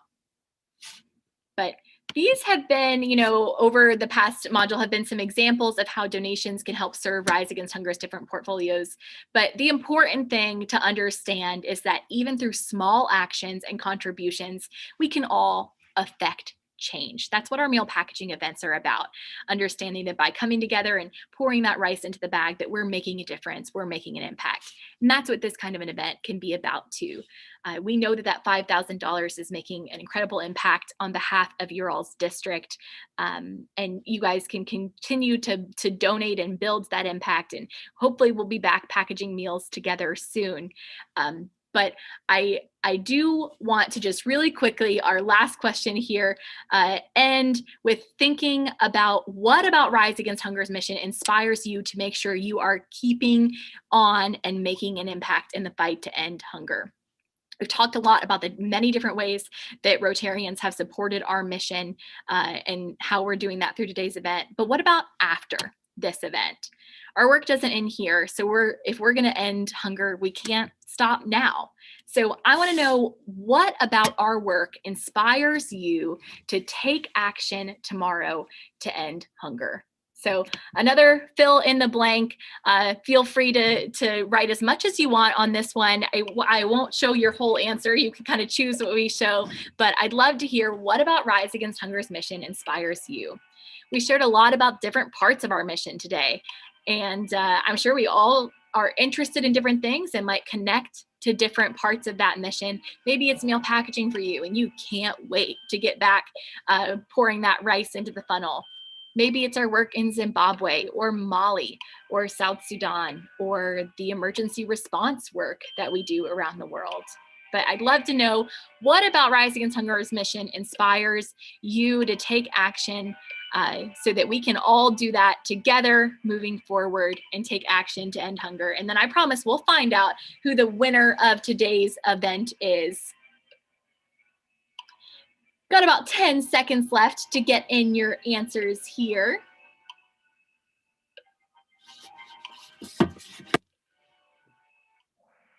All right, we've got 5 answers submitted. Let's see a couple of them here. So someone's actually inspired to donate. Tell everyone. That's such an important one. Tell everyone something that you learned today. Referrals, yeah, tell other people about our mission and how they can engage. How such a small effort can make such a large impact. I love that one. It's basic and effective. Getting food to people that need it. Pretty basic and it's pretty effective. I love that too. The impact that I've seen on the RILA students, it's always the most popular part of our weekend that they talk about. Feed as many as possible. Feeding hungry children, our focus on children, and the effectiveness of Rise Against Hunger compared to other well-intended programs. So well designed. Well, we love to hear that. And we believe that our mission is solid and can accomplish so much. Let's see who is joining us as a hunger fighter in our mission. All of you are hunger fighters, but we have Sam coming in 3rd place, Dennis in 2nd place, and our top spot, getting 16 out of 19 questions correct, is our district governor, Sean. So well done To the three of you, really though, well done to all of you. Thank you so much for joining us in this. Congratulations again to our winners, Sean, Dennis, and Sam. I think that you guys have proved that you are all the ultimate hunger champions after that trivia showing. Again, I just want to thank you so much for hanging in there, having some fun with us, and thank you for the $5,300 that has been donated to Rise Against Hunger on behalf of your district. We're so lucky to have you guys as partners, so lucky to continue to work with Rotarians all around the world. You guys contribute so much to our mission, and we can't wait to keep growing that. If you'd like to contribute more, if you felt inspired, if you learned a little bit more about how far your donations might go, feel free to keep donating. The registration donation link that's been sent around to you guys is still open. And we'll paste that in the chat, but you can donate there. But know that there are donations already coming towards our mission. And now you know a little bit more about how those donations are going to be used. So thank you guys so much. That is it for us. I know that you have other things going on the rest of your conference, but thanks so much for spending this hour with us. We had a great time, and I'm going to get back to packaging some meals. See you guys soon. Wasn't that great? Our thanks to Megan and Joey Kelly, who's somewhere driving the truck in Ohio today, and the entire team at Rise Against Hunger for giving us the opportunity to help feed those who need it most without having to be together in person to do it. With that said, that brings us to our next break, although I remind you, it's a short one this time. We will start our next session at 1 o'clock with some more folks from whom you may have never heard before, but do plan to enlighten us with messages that will help us move forward in the post-pandemic future. Thank all of you again for being here this morning, and to our sponsors and everyone making this possible for us to enjoy. See you all shortly.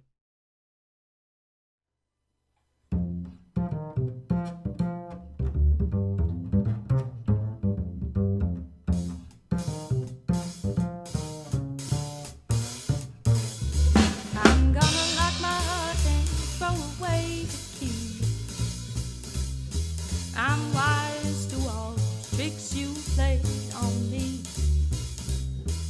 Gonna turn my back on love. Gonna snub the moon above. Seal all my windows up with tin, so the love bug can't get in. I'm gonna park my romance right along the curb. Hang a sign up on my heart, please don't disturb. And if I never fall in love again, that's soon enough for me. I'm gonna lock my heart and throw away the key.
Turn my back on love. Gonna snub the moon above. Seal all my windows up with tin, so the love bug can't get in. I'm gonna park my romance right along the curb. Hang a sign on my heart, don't you dare disturb. And if I never ever fall in love again, that's soon enough for me. I'm gonna lock my heart. I'm gonna lock my heart.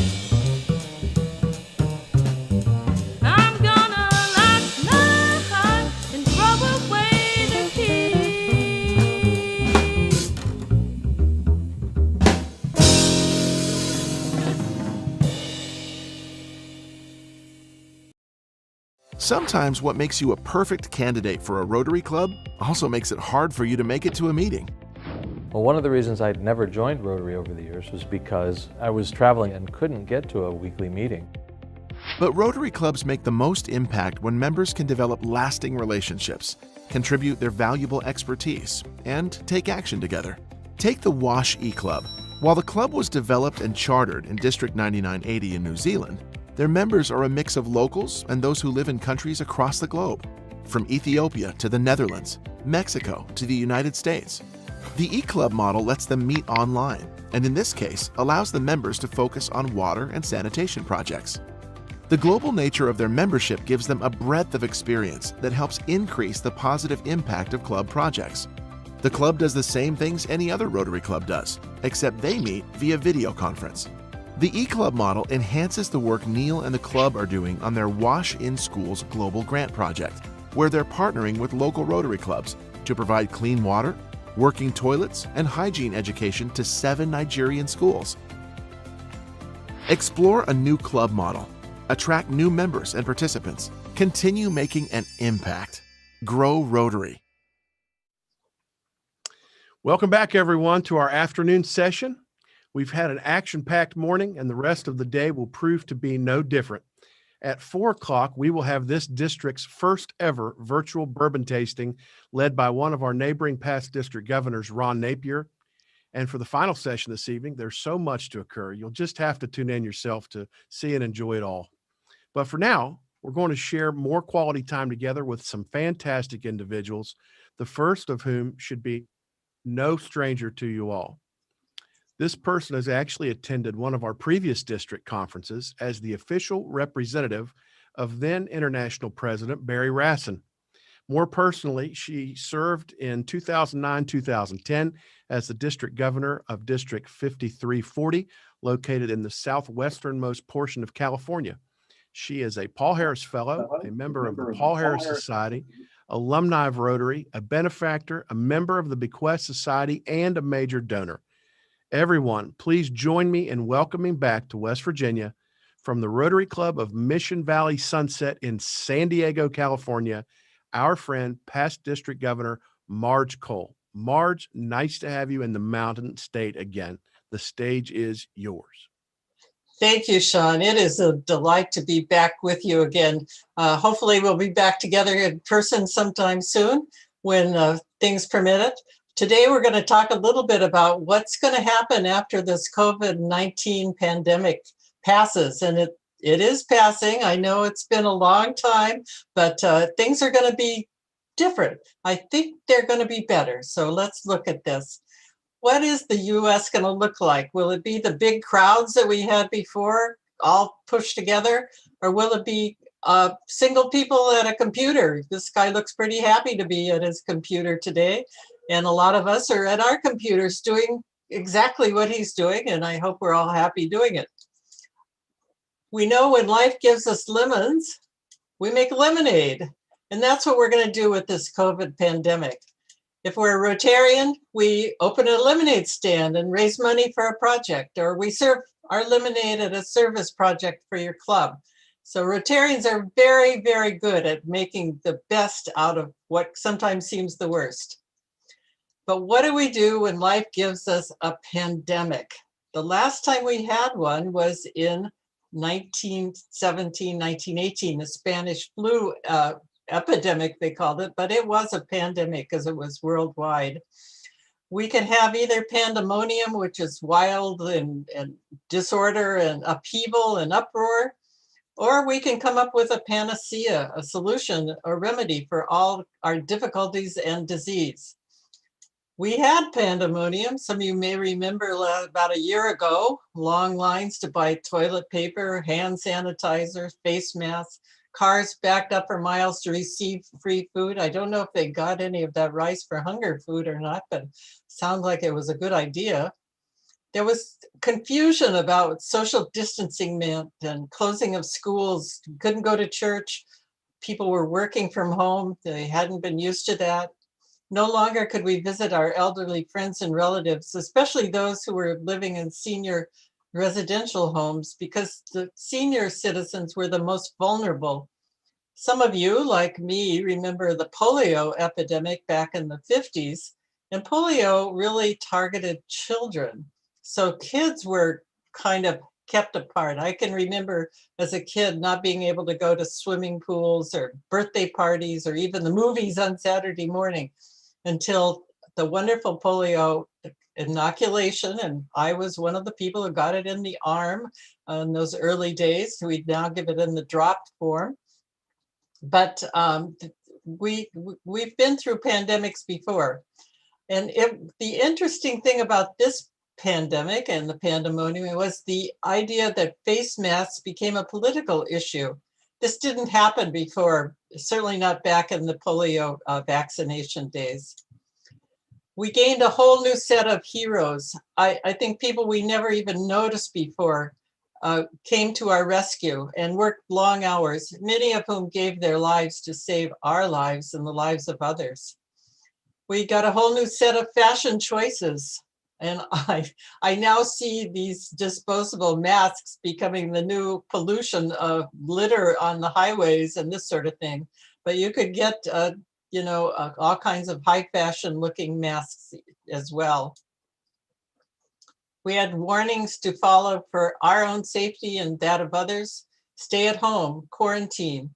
If you came from another country or you went to another country, which we couldn't do for a while, you had to stay home at least 14 days because that was the incubation period. You had to wash your hands constantly.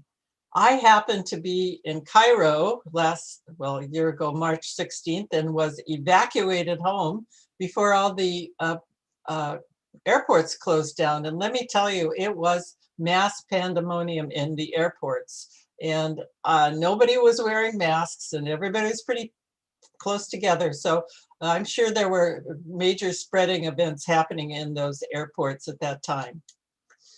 We know the schools shut down, classes became virtual, tough for kids, tough for teachers, tough for parents, especially kids, younger kids really need that classroom experience with a smaller group and a caring teacher.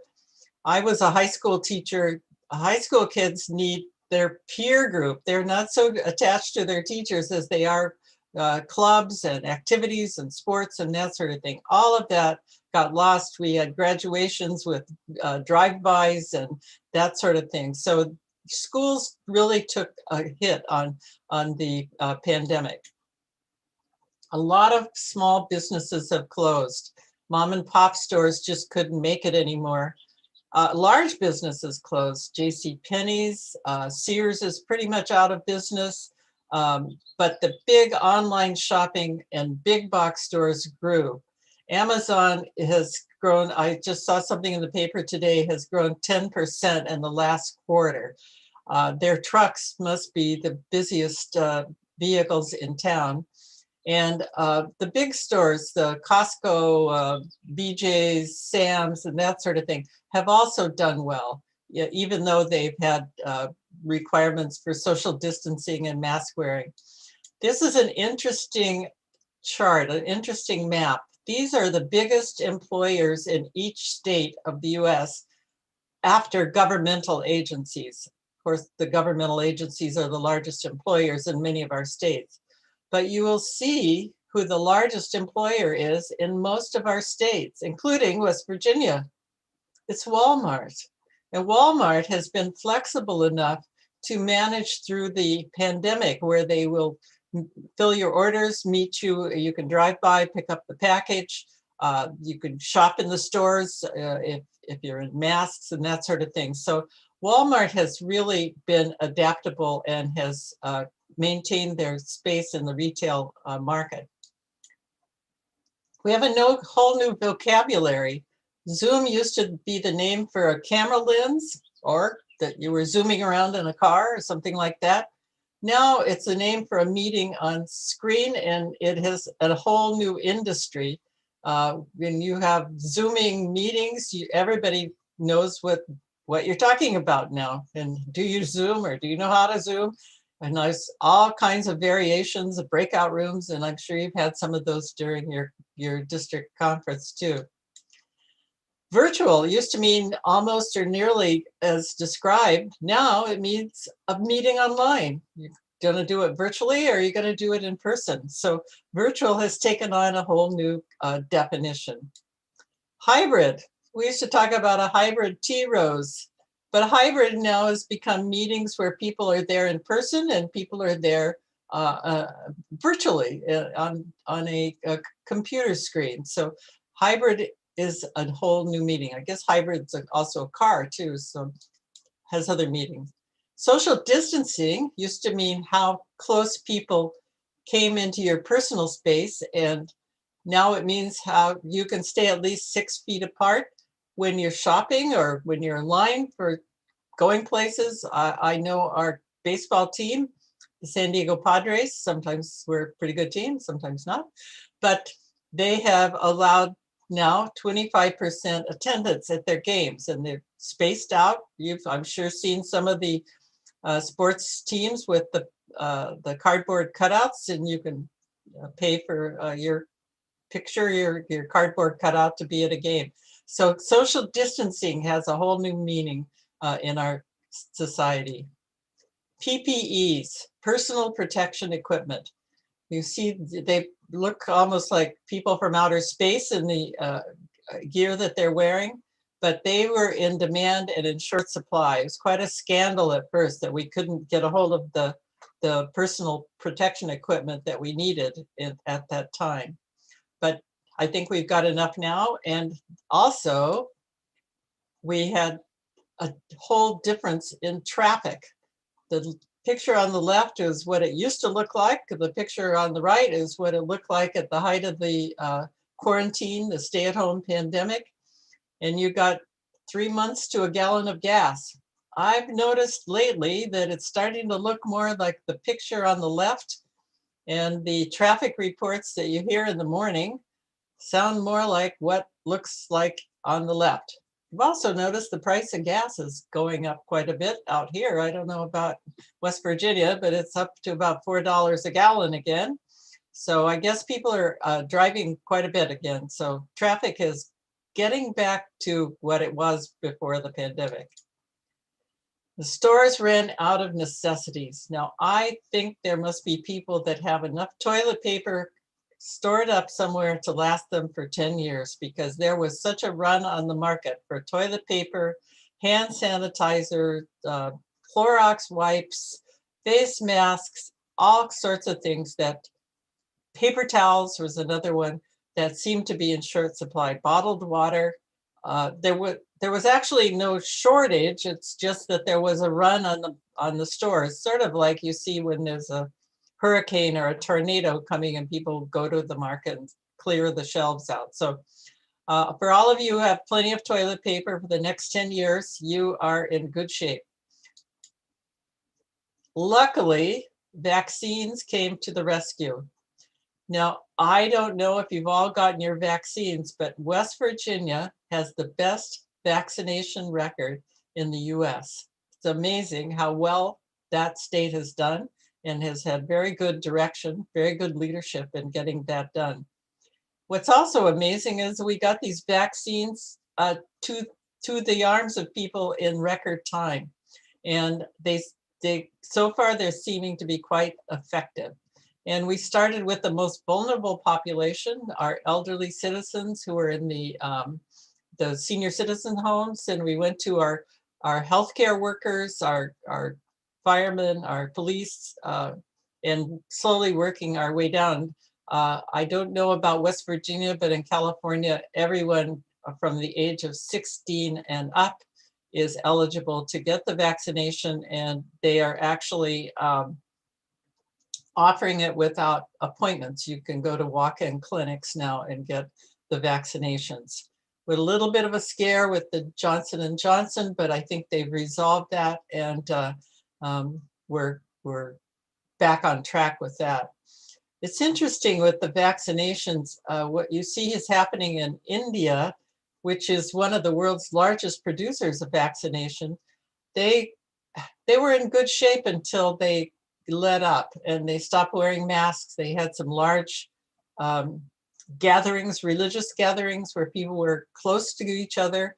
And now you see the terrible loss of life, and their hospital care system cannot handle it. Even though they are manufacturing vaccines, they can't keep up with it. If you've ever been to India, you know the population is quite dense there, so very tough. So what's going to come next? Are we going to go from limited crowds like we see on the left to the crowded venues like we see on the right? Will things go back to normal? How long will it take to go back to normal?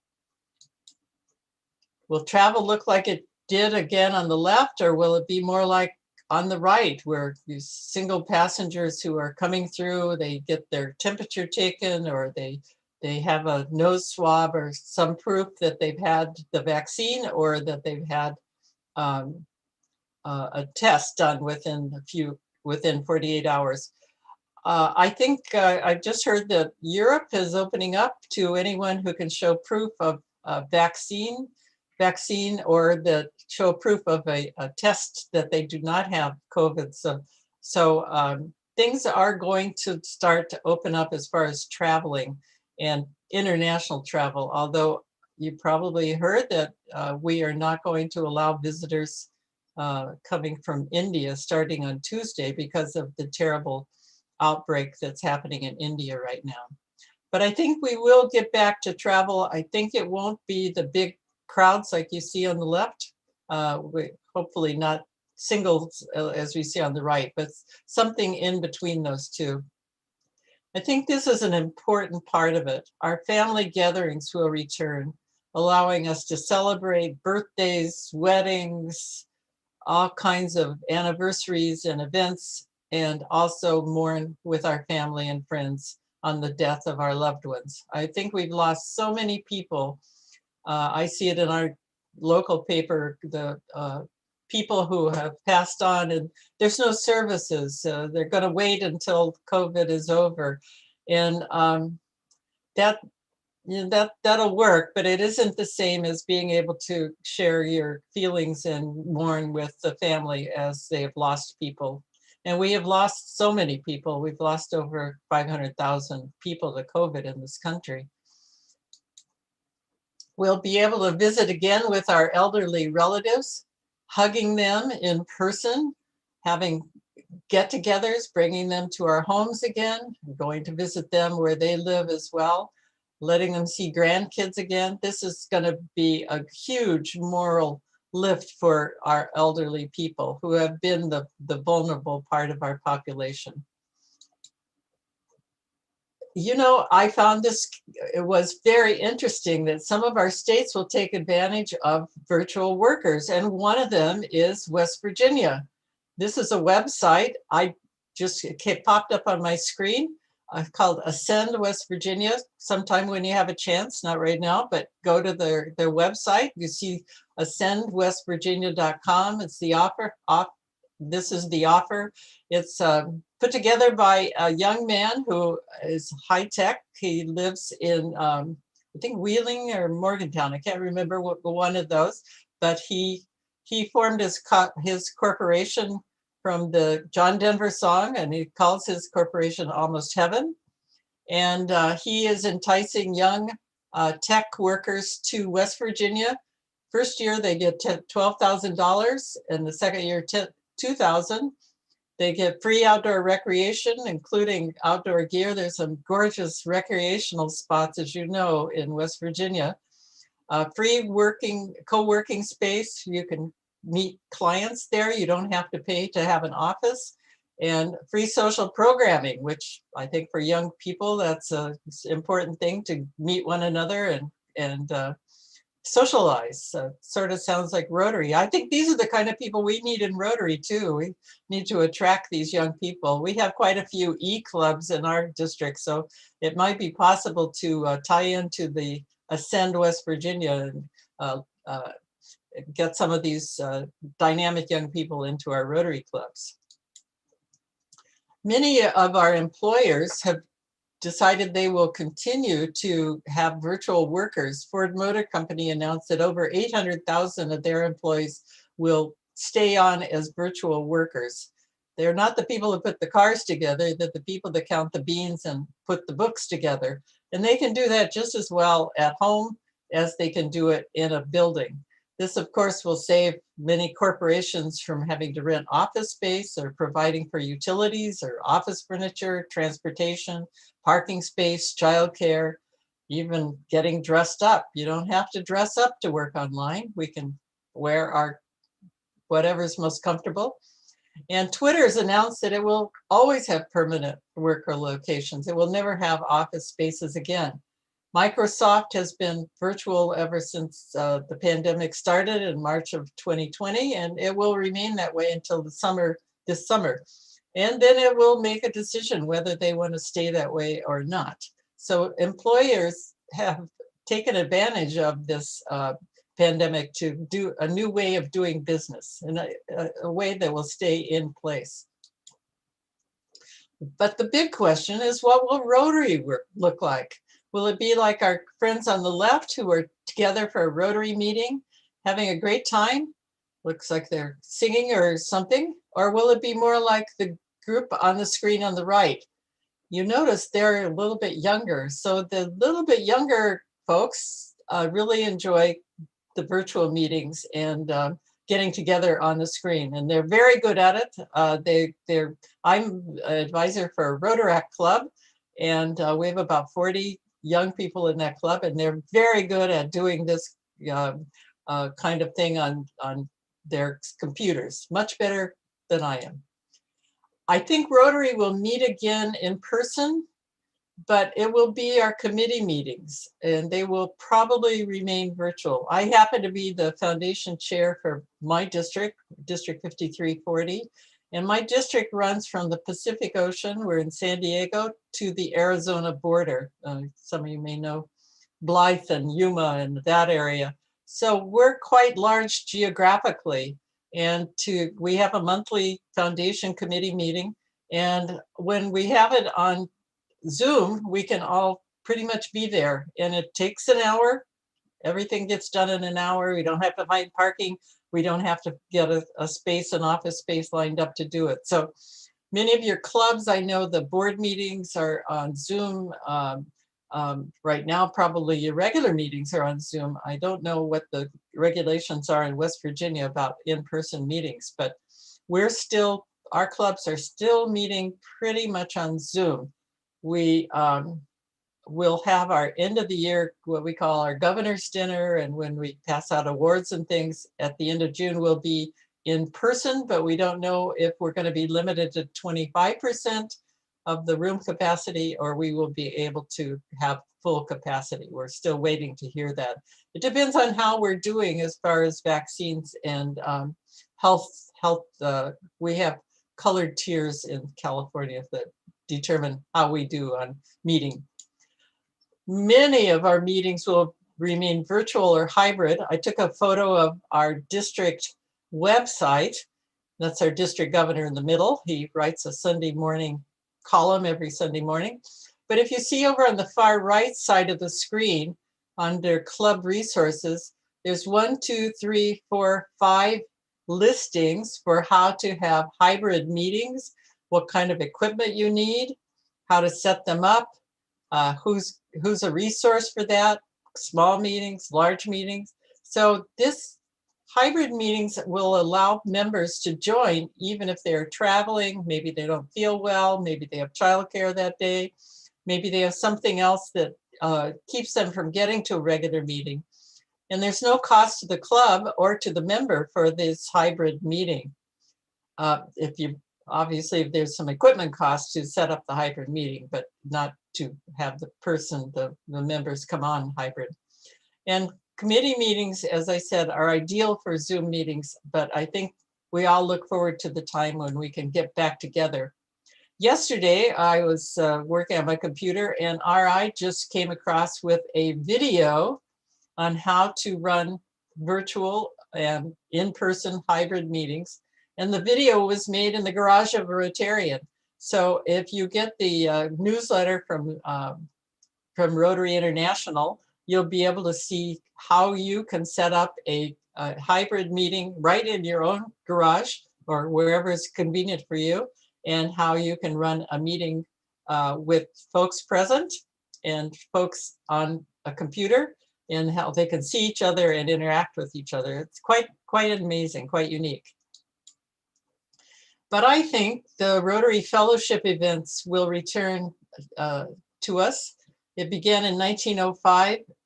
We began in 1905 as a networking group for business and professional people, and we still value that as part of our mission. I found this great picture of the Key West Rotary Club in 1928, and you notice lots of Navy. There was a big Navy base in Key West, Florida. I don't know if it's still there or not, but they had a visiting admiral there. And then on the right is a more up-to-date Rotary Club. It's interesting that everybody's smiling and happy in both pictures and enjoying the fellowship of being together. That's part of our mission, the fellowship of getting together. That's in our DNA. We are not giving that up, and it will be an important part as we go forward. So whether we call ourselves people of action or we believe in service above self, I think we are both of those. Our service to others is in our DNA. I don't know if any of you have ever had a ducky derby, but this is a picture of one from Greenville, South Carolina. They're kind of fun. We have them here in San Diego. We don't have a great river here. We don't get much rain, actually. So we throw our duckies in the water and then they get washed in on the surf. That's how we have ducky derbies on the West Coast. But that service that we give, and you see the precious drops being given to the young boy on his dad's motorcycle or bicycle on the right in India, are part of our mission. We are dedicated to making a difference for others. And our corporate project has been the eradication of polio. I had the good fortune in 2015 to go to India and administer the drops to children. And we have kept India polio free. It's going to be interesting through this outbreak of COVID if we can continue that, because you've got to keep finding the children, the little children and babies, and get the drops in their mouth before they get too far away from being with each other. So it's important. I'm sure they're calling off any of the what we call national immunization days, NIDs, during this COVID epidemic in India. But our new normal will rely on our 116 years of doing good in the world, as one of our past presidents, Arch Klump, coined the term. We will continue to make a difference in our communities and the world in new ways, from all the 7 areas of focus in our mission statement to how we do business in our everyday clubs. So that's my presentation. I want to thank you for allowing me to join your conference. Have a great conference. Governor Sean, it's a pleasure being with you. I'm happy to take any questions if anybody has any questions. Marge, thank you for coming back to our district and for being a fan of West Virginia in general. I am a fan of West Virginia. I'm sure we can all hope that where your message puts us in our minds is where we will find our physical selves very soon and see you here in person to enjoy it with us. I will look forward to that. Thank you for including. Thank you so much. In similar vein, we're now about to be further enlightened with some more opportunities for we as Rotarians to continue to explore as the world either returns and or continues to develop into a new normal. This next gentleman first joined Rotary in 1977 in Ebensburg, Pennsylvania, where he is a 2001 past president and currently serves as club treasurer. His District 7170 work has included chairing most district operating committees, serving as assistant governor and district governor in 2006-2007. Since such time, he has further served Rotary as both a zone and regional membership coordinator, regional public image coordinator, and a governor-elect training seminar, DGN and DG trainer, zone institute training coordinator, and has had multiple assignments as a president's representative, international convention speaker, international coordination training, and training leader and plenary speaker at the Rotary International Assembly. Being a popular speaker at many multi-district pets, he also served on the 2013 and 16 councils on legislation and is the president of the International Fellowship of Scouting Rotarians. Outside of Rotary, he has served as president of the Maine Endwell Little League, a founding board member of the Maine Endwell Dollars for Scholars, and is currently treasurer of the Center for Technology and Innovation. He is extremely active in the Boy Scouts of America, where he has served as president of the Baden-Powell Council, president of Northeast Region Area 3, and regional vice president. He currently sits on the National Council's executive board of the Northeast region. In addition to chairing the National BSA Committee dealing with membership growth and retention, he has led the Northeast region contingent to 2 World Scout Jamborees, served as chief of 5 national jamborees, and was the chief of all camp operations at the 2019 World Scout Jamboree. He's been named a Distinguished Eagle Scout, is a recipient of the Silver Beaver, Silver Antelope, and Silver Buffalo Awards for extraordinary service to youth on a local, regional, and international level. He is a familiar voice on radio, television, in stores, and on hold, and for over 40 years has been the principal in the Muzak franchise, serving a 10-county area of New York. His wife, Patricia, a music educator, has also served as club president and as District 7170 governor. Together, they have hosted Rotary Youth Exchange students and are Rotary Foundation major donors, benefactors, and Bequest Society members.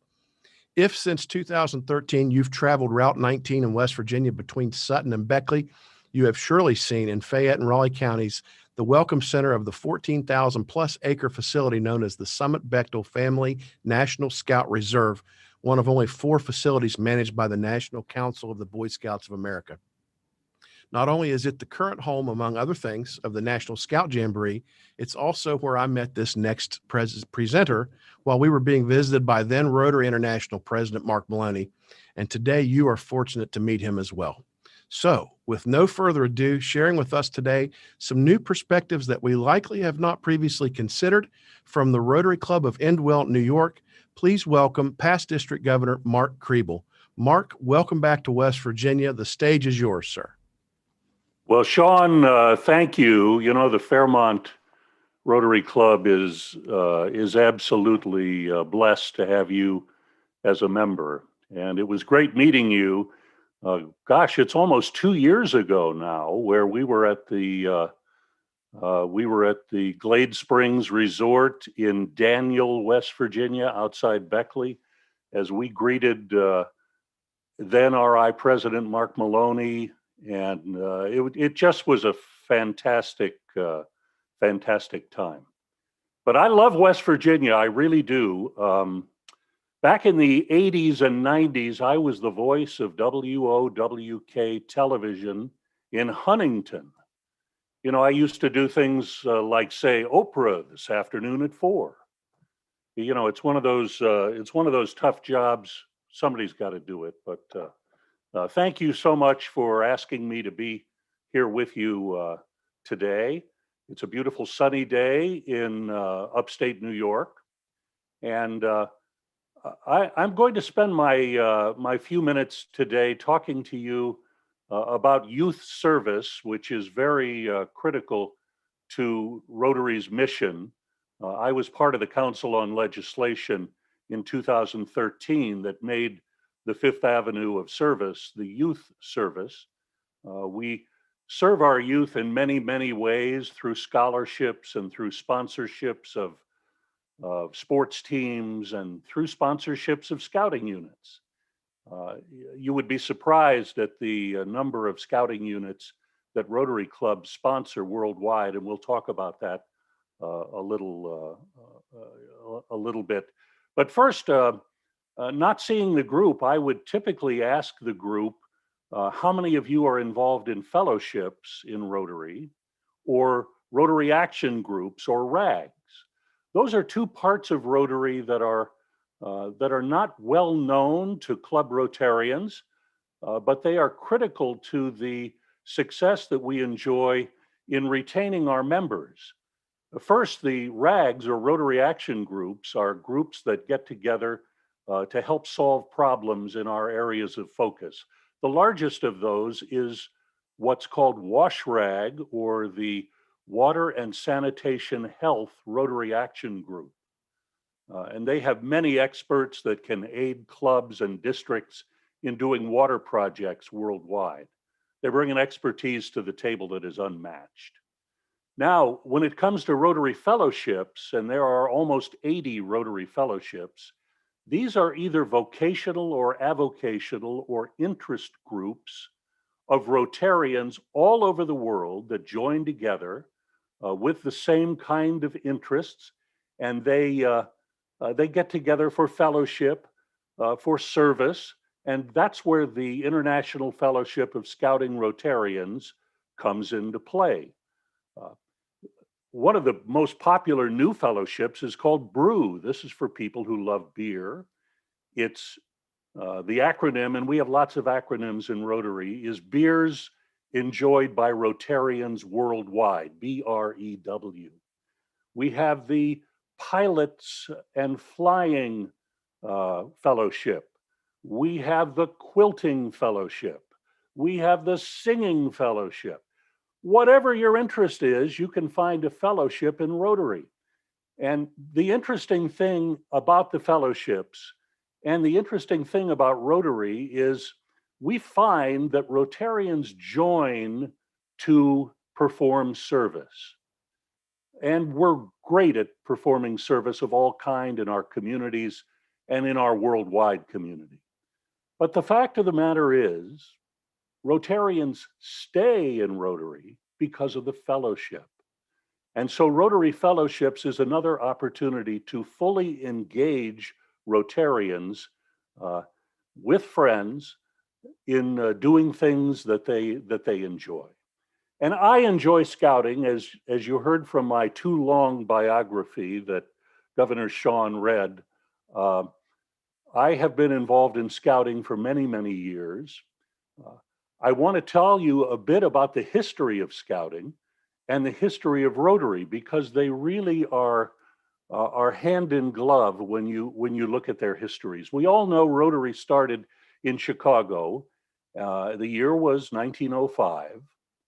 Well, in 1907, across the pond, a fellow by the name of Lord Baden-Powell decided, upon returning from Southern Africa, where he was stationed during the Boer War, he had an idea for a youth development program, and he started an encampment in 1907 on Brownsea Island, and it was the first scout encampment. And I will tell you, it was very successful. It took off like crazy, and scouting began to spread around the world. It came to the United States by way of Chicago, where a Rotarian who had been in London came back, went to his Rotary Club and said, I found out about this great program called scouting. So the Boy Scouts of America was the first scouting group in North America, founded in 1910 in Chicago. And from there, scouting just took off. Again, scouting was a male activity back then, and Rotary was a male activity then. So Rotarians looked at boys as being the primary beneficiaries of the scouting program. And a fellow by the name of James E. West, who was hired on a 6-month basis and stayed in his job for 35 years, hooked up with Paul Harris, and they began traveling the United States, forming Boy Scout councils. It's interesting that there's a former secretary of the Los Angeles Rotary Club, LA5 it's called. It was the 5th Rotary Club sponsored worldwide. And in their bound book of notes of meetings in 1916, they had a visit from Paul Harris and from James E. West, and they began scouting in Southern California. But it didn't stop there. Scouting spread across the United States, and in fact, about 80% of the Boy Scout councils in the United States were founded by Rotarians. Now, in Savannah, Georgia, about the same time, Juliette Lowe was developing the Girl Scout program. And the Girl Scout program is very active, and our International Fellowship of Scouting Rotarians is very active with Girl Scouting as well as with Boy Scouting. In fact, Scouting Worldwide is primarily a co-educational program. The United States was one of the few countries that has two different scouting programs. WOSUM, the World Organization of Scout Movements, has about 52 million members worldwide with about 170 scout organizations. And WAGS, that's the group that sponsors Girl Scouts USA. They have around 11 million members worldwide. And they charter Girl Guide units and Girl Scout units. We welcome them all in the International Fellowship of Scouting Rotarians, and we're pleased that both the Girl Scouts and the Boy Scouts of America recognize the International Fellowship. So worldwide during this time, a couple of examples of the Rotary Club of Edinburgh, Scotland in 1916 joined with Scouting to help boys cope with their fathers going off to World War I. In 1919, Paul Harris went to Manila, where the Manila Rotary Club brought Scouting to the Philippines. And the stories go on and on. We have had more than 100 camps in just North America that are called Camp Rotary. Here in upstate New York, we have 2 camps called Camp Rotary within about 150 miles of each other, different Boy Scout councils, formed at different times, but both called Camp Rotary because they were started by Rotarians. I will tell you that in 1934, Paul Harris was recognized with the highest award of the Boy Scouts of America, the Silver Buffalo Award, in 1934 for his work in spreading Scouting throughout the United States. It was a great time for Rotary, and Rotary continued to promote Scouting all through the 20th century. Our International Fellowship of Scouting Rotarians came about in 1991. At that time, the head of Scouting in Scotland, a fellow by the name of John Kenny, and again, this was 1991. Many of you may recognize John Kenny as being a past Rotary International president, and he served in 2010. Well, John Kenny, a fellow from the UK by the name of David Judge, and then a neurosurgeon from Florida, Harold Friend, the three of them formed the International Fellowship of Scouting Rotarians. And what we do as a fellowship, in addition to offering fellowship for our members, is we promote Rotary to Scouting units, and we promote Scouting to Rotary units worldwide. It's a win-win situation. There are no two organizations that are more firmly rooted in things like ethical behavior and leadership skills than Scouting and Rotary. We provide recognition to Scouts and Scouters through awards that we endorse and give. We encourage Rotary clubs to recognize when Scout troops in their area do great things. We have community service certificates that clubs can give, and many of these are downloadable from our website, which is scoutingrotarians.org. We also honor Gold Award recipients from the Girl Scouts, Eagle Scouts from the Boy Scouts of America, and others, the Queen Scout Award in Scouts Canada. Many Scouters and Scouts have the opportunity to be recognized and brought to your Rotary Club meeting for a luncheon, have them speak, support their projects. You know, Eagle Scouts and Gold Award candidates from the Girl Scouts need money to complete their projects. And it's wonderful when Rotary clubs step up to the plate and fund those projects because they're very beneficial in many times to the community. We do recognize adult scouters who also are active in both scouting and in Rotary with what we call the Cliff Doctorman Award.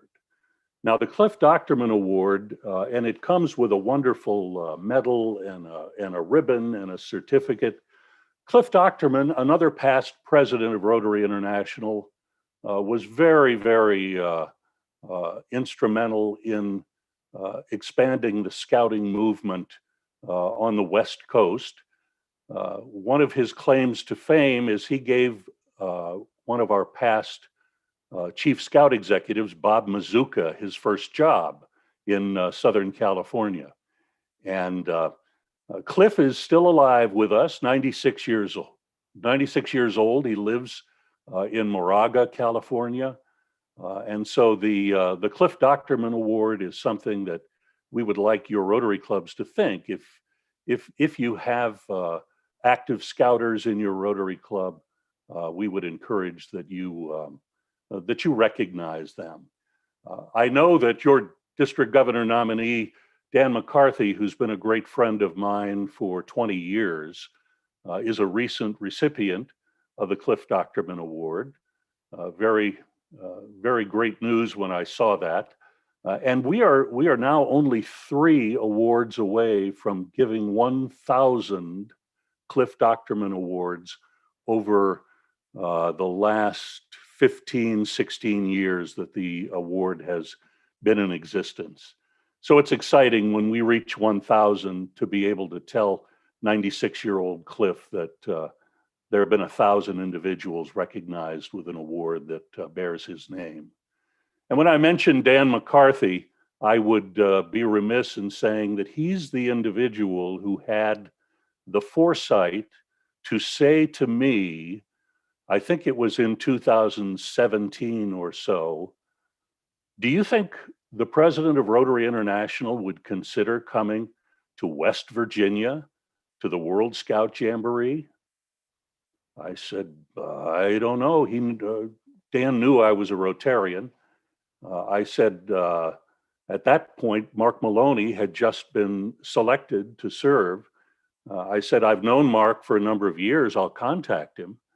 And indeed, we were the first, we being the World Scout Jamboree, was the very first item on his agenda during his year as president. So in July of 2019, through the auspices of the newly birthed District 7545, and I thank the district for doing this, Mark Maloney and his aide, Larry Lunsford, came and made their first public appearance during Mark's years as president, and it was phenomenal. For those of you that were there, both at the dinner at Glade Springs that was facilitated by the district, and then subsequently at the World Jamboree the next day, 50,000 individuals had the opportunity to get up close and personal with the Rotary International president. It was like a Rotary International convention on steroids. It was really a wonderful opportunity, and I'd like to thank the district for making that happen. At this point, Rotary clubs are sponsoring almost 1,000 scout units in the Boy Scouts of America, be they Cub Scout packs or Scouts BSA troops or venturing crews, and that amounts to 30,000 youth and adult members chartered through Rotary clubs. Rotary is the 3rd largest of the community organizations, only behind the American Legion, and believe it or not, the Lions Club. But Rotary always has room for growth, and we would encourage you to look at your community. And if there needs to be another Boy Scout troop or Cub Scout pack, we would invite your Rotary club to look into chartering that organization. And not to leave out the Girl Scouts, They don't use the method that the Boy Scouts of America do. They take care of their own units, but we encourage you to support the Girl Scouts. You know, as I've mentioned, a couple of ways, either by community service awards or by recognizing those Girl Scouts who have received the Gold Award. An exciting thing happened in February this year. That is a new virtual Rotary Club chartered in District 7730, but the members are on 6 different continents.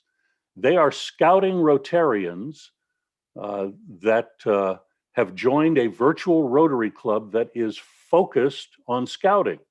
It's called the Rotary Club of the Friendship Knot. And those of you who are scouts know that when you wear a neckerchief, there's a knot that's tied in the bottom of it, and it's kind of an overlapping thing, and it shows friendship and it shows strength. And so it's called the Rotary Club of the Friendship Knot. They meet Sundays at noon Eastern time. It's inconvenient for people in Asia, but you know, when you have members all over the world, you have to compromise. And the other exciting thing is they're sponsoring a Rotaract club that is going to be on the same model. The Rotary Club has 50 members. Not sure how many Rotaractors are going to be joining the Rotaract Club of the Friendship Knot, but that's going to be up and coming this month. What we do as Rotarians to sponsor youth is critical. And I'll tell you, that's why I have stayed a Rotarian. That's what made me a Rotarian, turned me from a Rotary Club member into a Rotarian. And I'd like to close with a story that dates back to the 1990s. I was a Boy Scout Council president in the 1990s. My son was moving through the ranks of scouting, and he played Little League Baseball. And I think you heard Sean say one of the things I was involved with was president of the Little League. But for those of you that remember Paul Harvey, the newscaster, I used to run Paul Harvey on a radio program when I was on the radio in the 70s. Well, Paul Harvey had a program called The Rest of the Story, and I want to tell you the rest of the story of the Maine Endwell Little League that I was president of. Well, within 10 miles of our Little League field were 2 other very, very strong programs. And frankly, the Maine Endwell Little League field and facility was really bad. We were in a town park. We had no dugouts. The town wouldn't allow us to have advertising signs. We had no concession stand. And we had these beautiful facilities that were 5 miles on one side of us and 5 miles on the other side. And we were hemorrhaging players. And so I was asked if I could come in, take the presidency of the Little League and try to straighten things out. Well, what I did was I went to my Rotary Club and I said, Rotarians, we have an issue. We've been sponsoring a Little League team for 25 years, and the league is in jeopardy of going out of business. What can we do? Well, the Rotary Club said, let's build a concession stand. First, we had to get permission from the town. The town said, well, we can't give you, it's a town park. We can't give you full use of the fields. There may be another Little League that may want to come in and use it. Well, that's not going to happen. So we finally convinced them to let us use the field on a long-term basis. My club built a concession stand and a press box, and it made all the difference in the world. But as I said, we had no dugouts. So we got a couple of Eagle Scouts that needed Eagle Scout projects. We funded the dugouts. They built dugouts. We put up advertising signs. I had a Rotary friend in another club who was president of the local utility. He put some poles in and ran power in. We got some donated lights, and we had a real Little League field. I will fast forward now to 2016. Our community of 6,000 people won the Little League World Series in Williamsport, Pennsylvania. These kids weren't born when my Rotary Club said we need to do something for our community. And joining with Scouts, we completed projects. We built our field of dreams. And they won the whole thing. They beat Seoul, South Korea. It was phenomenal. We were the smallest community to ever win the Little League World Series. Those individuals on that team had started in Cub Scouting together. Yes, they played baseball, but they were scouts and went into Webelos, which is the next step up. And some had gotten into the early days of Boy Scouting. But let me tell you, the first team in history to win the Sportsmanship Award as well as the Little League World Series. It just is phenomenal. What it did for our community is unbelievable. And you never know how you're going to impact youth when you take up the cause of youth service. So I would encourage Rotarians, and I'm glad to take questions, sponsor Scout troops, sponsor Little League teams, support your youth in your community because youth service is our future. And Sean, thank you for having me today. I really appreciate the opportunity.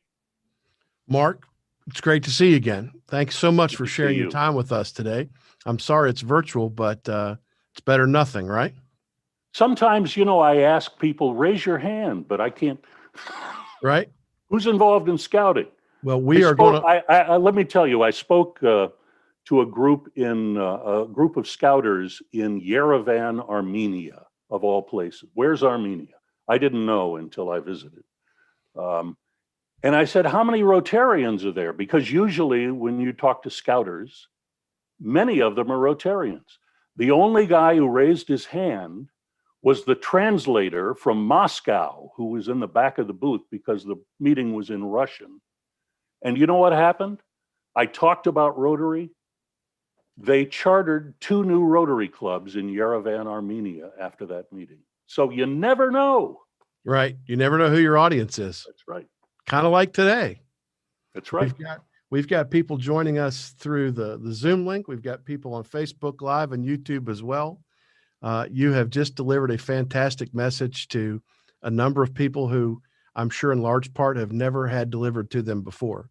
So personally, again, it's good to see you. I thank you for taking time out of your schedule to be here today, and I appreciate everything you're doing. So let me just leave you with Paul White's name. Paul is a member of the Newburgh Rotary Club. He is our International Fellowship representative in your district. We love what Paul does for us. And if there are any questions, you can contact Paul or you can contact me. My information is on our website. Fantastic. scoutingrotarians.org. Great. Actually, Paul White lives about 5 miles from me as the crow flies. And he stops by my house pretty regularly, and I keep him in fresh farm eggs. Great to see you again, Mark. Thank you. All right. Thank you, Sean. Thank you for taking us out of another great session. A huge thanks not only to Mark, but also to Marge Cole, who spoke before him, and also those sponsors and individuals that have made this possible for us to enjoy. We've now reached the midpoint of our second day, and it's time for another break. Whether or not you intend to partake in any fashion, I invite all of you to be sure to return to your seats at 4 o'clock sharp, where we plan to enjoy another virtual conference first in the form of a truly educational and entertaining bourbon tasting. After that event and the short break that follows it, we will begin our closing session, starting with open fellowship for all of us to enjoy using a separate link that you'll see here on this feed at 6 o'clock, then filled with a variety of awards, acknowledgments, and messages, including one from our friend and Rotary International Director, Stephanie Yurchik, a keynote presentation that you won't want to miss, and of course, more musical entertainment. So without further delay, we'll see you all back here real soon at 4 o'clock.